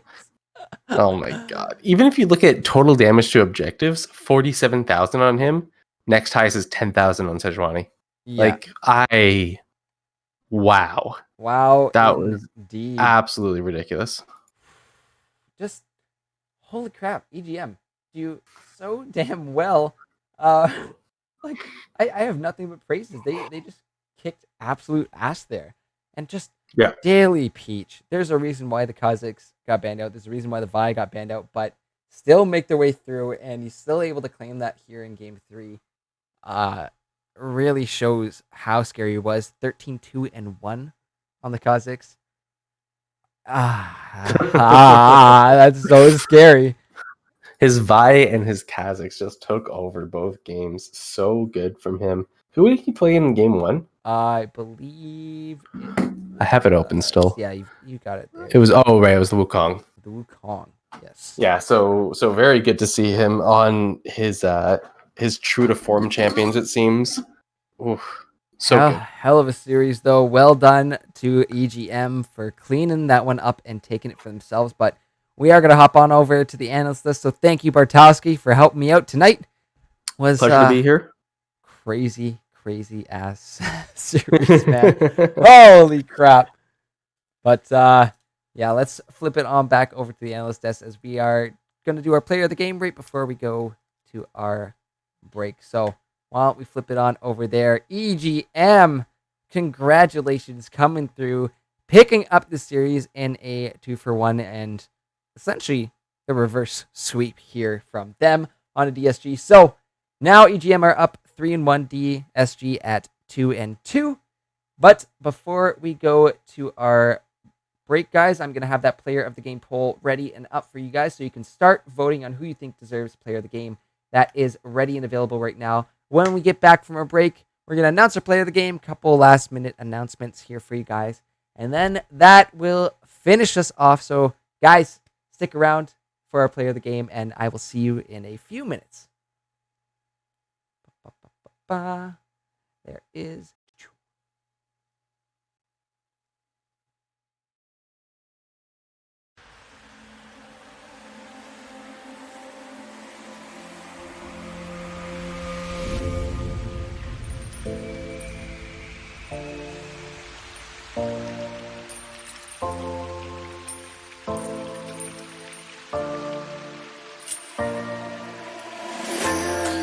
Tried to adventure on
Welcome back, ladies and gentlemen, to our little conclusion here of LRS Week 4. EGM coming through and essentially reverse sweep on the series tonight. Unfortunate game number 1. Pulled it back in game 2, coming back from a goal deficit. And then game 3. Oh my god. If you weren't here to see it, there will be a VOD of this posted right after. So I heavily suggest you guys go and watch that. But if you haven't seen already, we can just check out some of the damage graphs I will have up for you guys in a second here. Just really, really great stuff out of EGM tonight. Cannot say enough praises as I get these damage graphs ready for you guys in a second. Just take a peek at what was going on tonight. That was a big Kha'Zix on the board there. You can see that big bar there, 18.6k in a 24-minute game. Super impressive stuff. He was an absolute menace, and that's why I opened that poll up for you guys to vote who you think deserves player of the game, and I think the votes were definitely where they needed to be. Daily Peach not only getting one, but getting their second player of the game in the series tonight, coming through 13-2-1 on that Kha'Zix. Super great stuff. Congratulations, Daily Peach, on player of the game, and congratulations, EGM, on the series win tonight. Super great stuff out of them. And just be aware that this VOD will actually be up and live on YouTube 24 hours from now, so you can go and check out the replays there. Also, we have jerseys up on the merch store right now, so you guys can go ahead and check out our merch there. So any of the logos from our organizations from Legends Esports are up there and have jerseys ready to go, and they are looking super fine. So make sure to go ahead and check those out and get one to support one of your favorite teams. But with that, guys, that is going to round off the stream for tonight. So thank you so much for tuning in, following. I love all the follows that came through, all the participation in those polls tonight. I really appreciate you guys more than you know it. Thank you so much, and I hope you enjoyed the show. I hope you enjoyed what we offer here at Legends Esports. I had a great time casting tonight, and I really do hope everyone is enjoying themselves.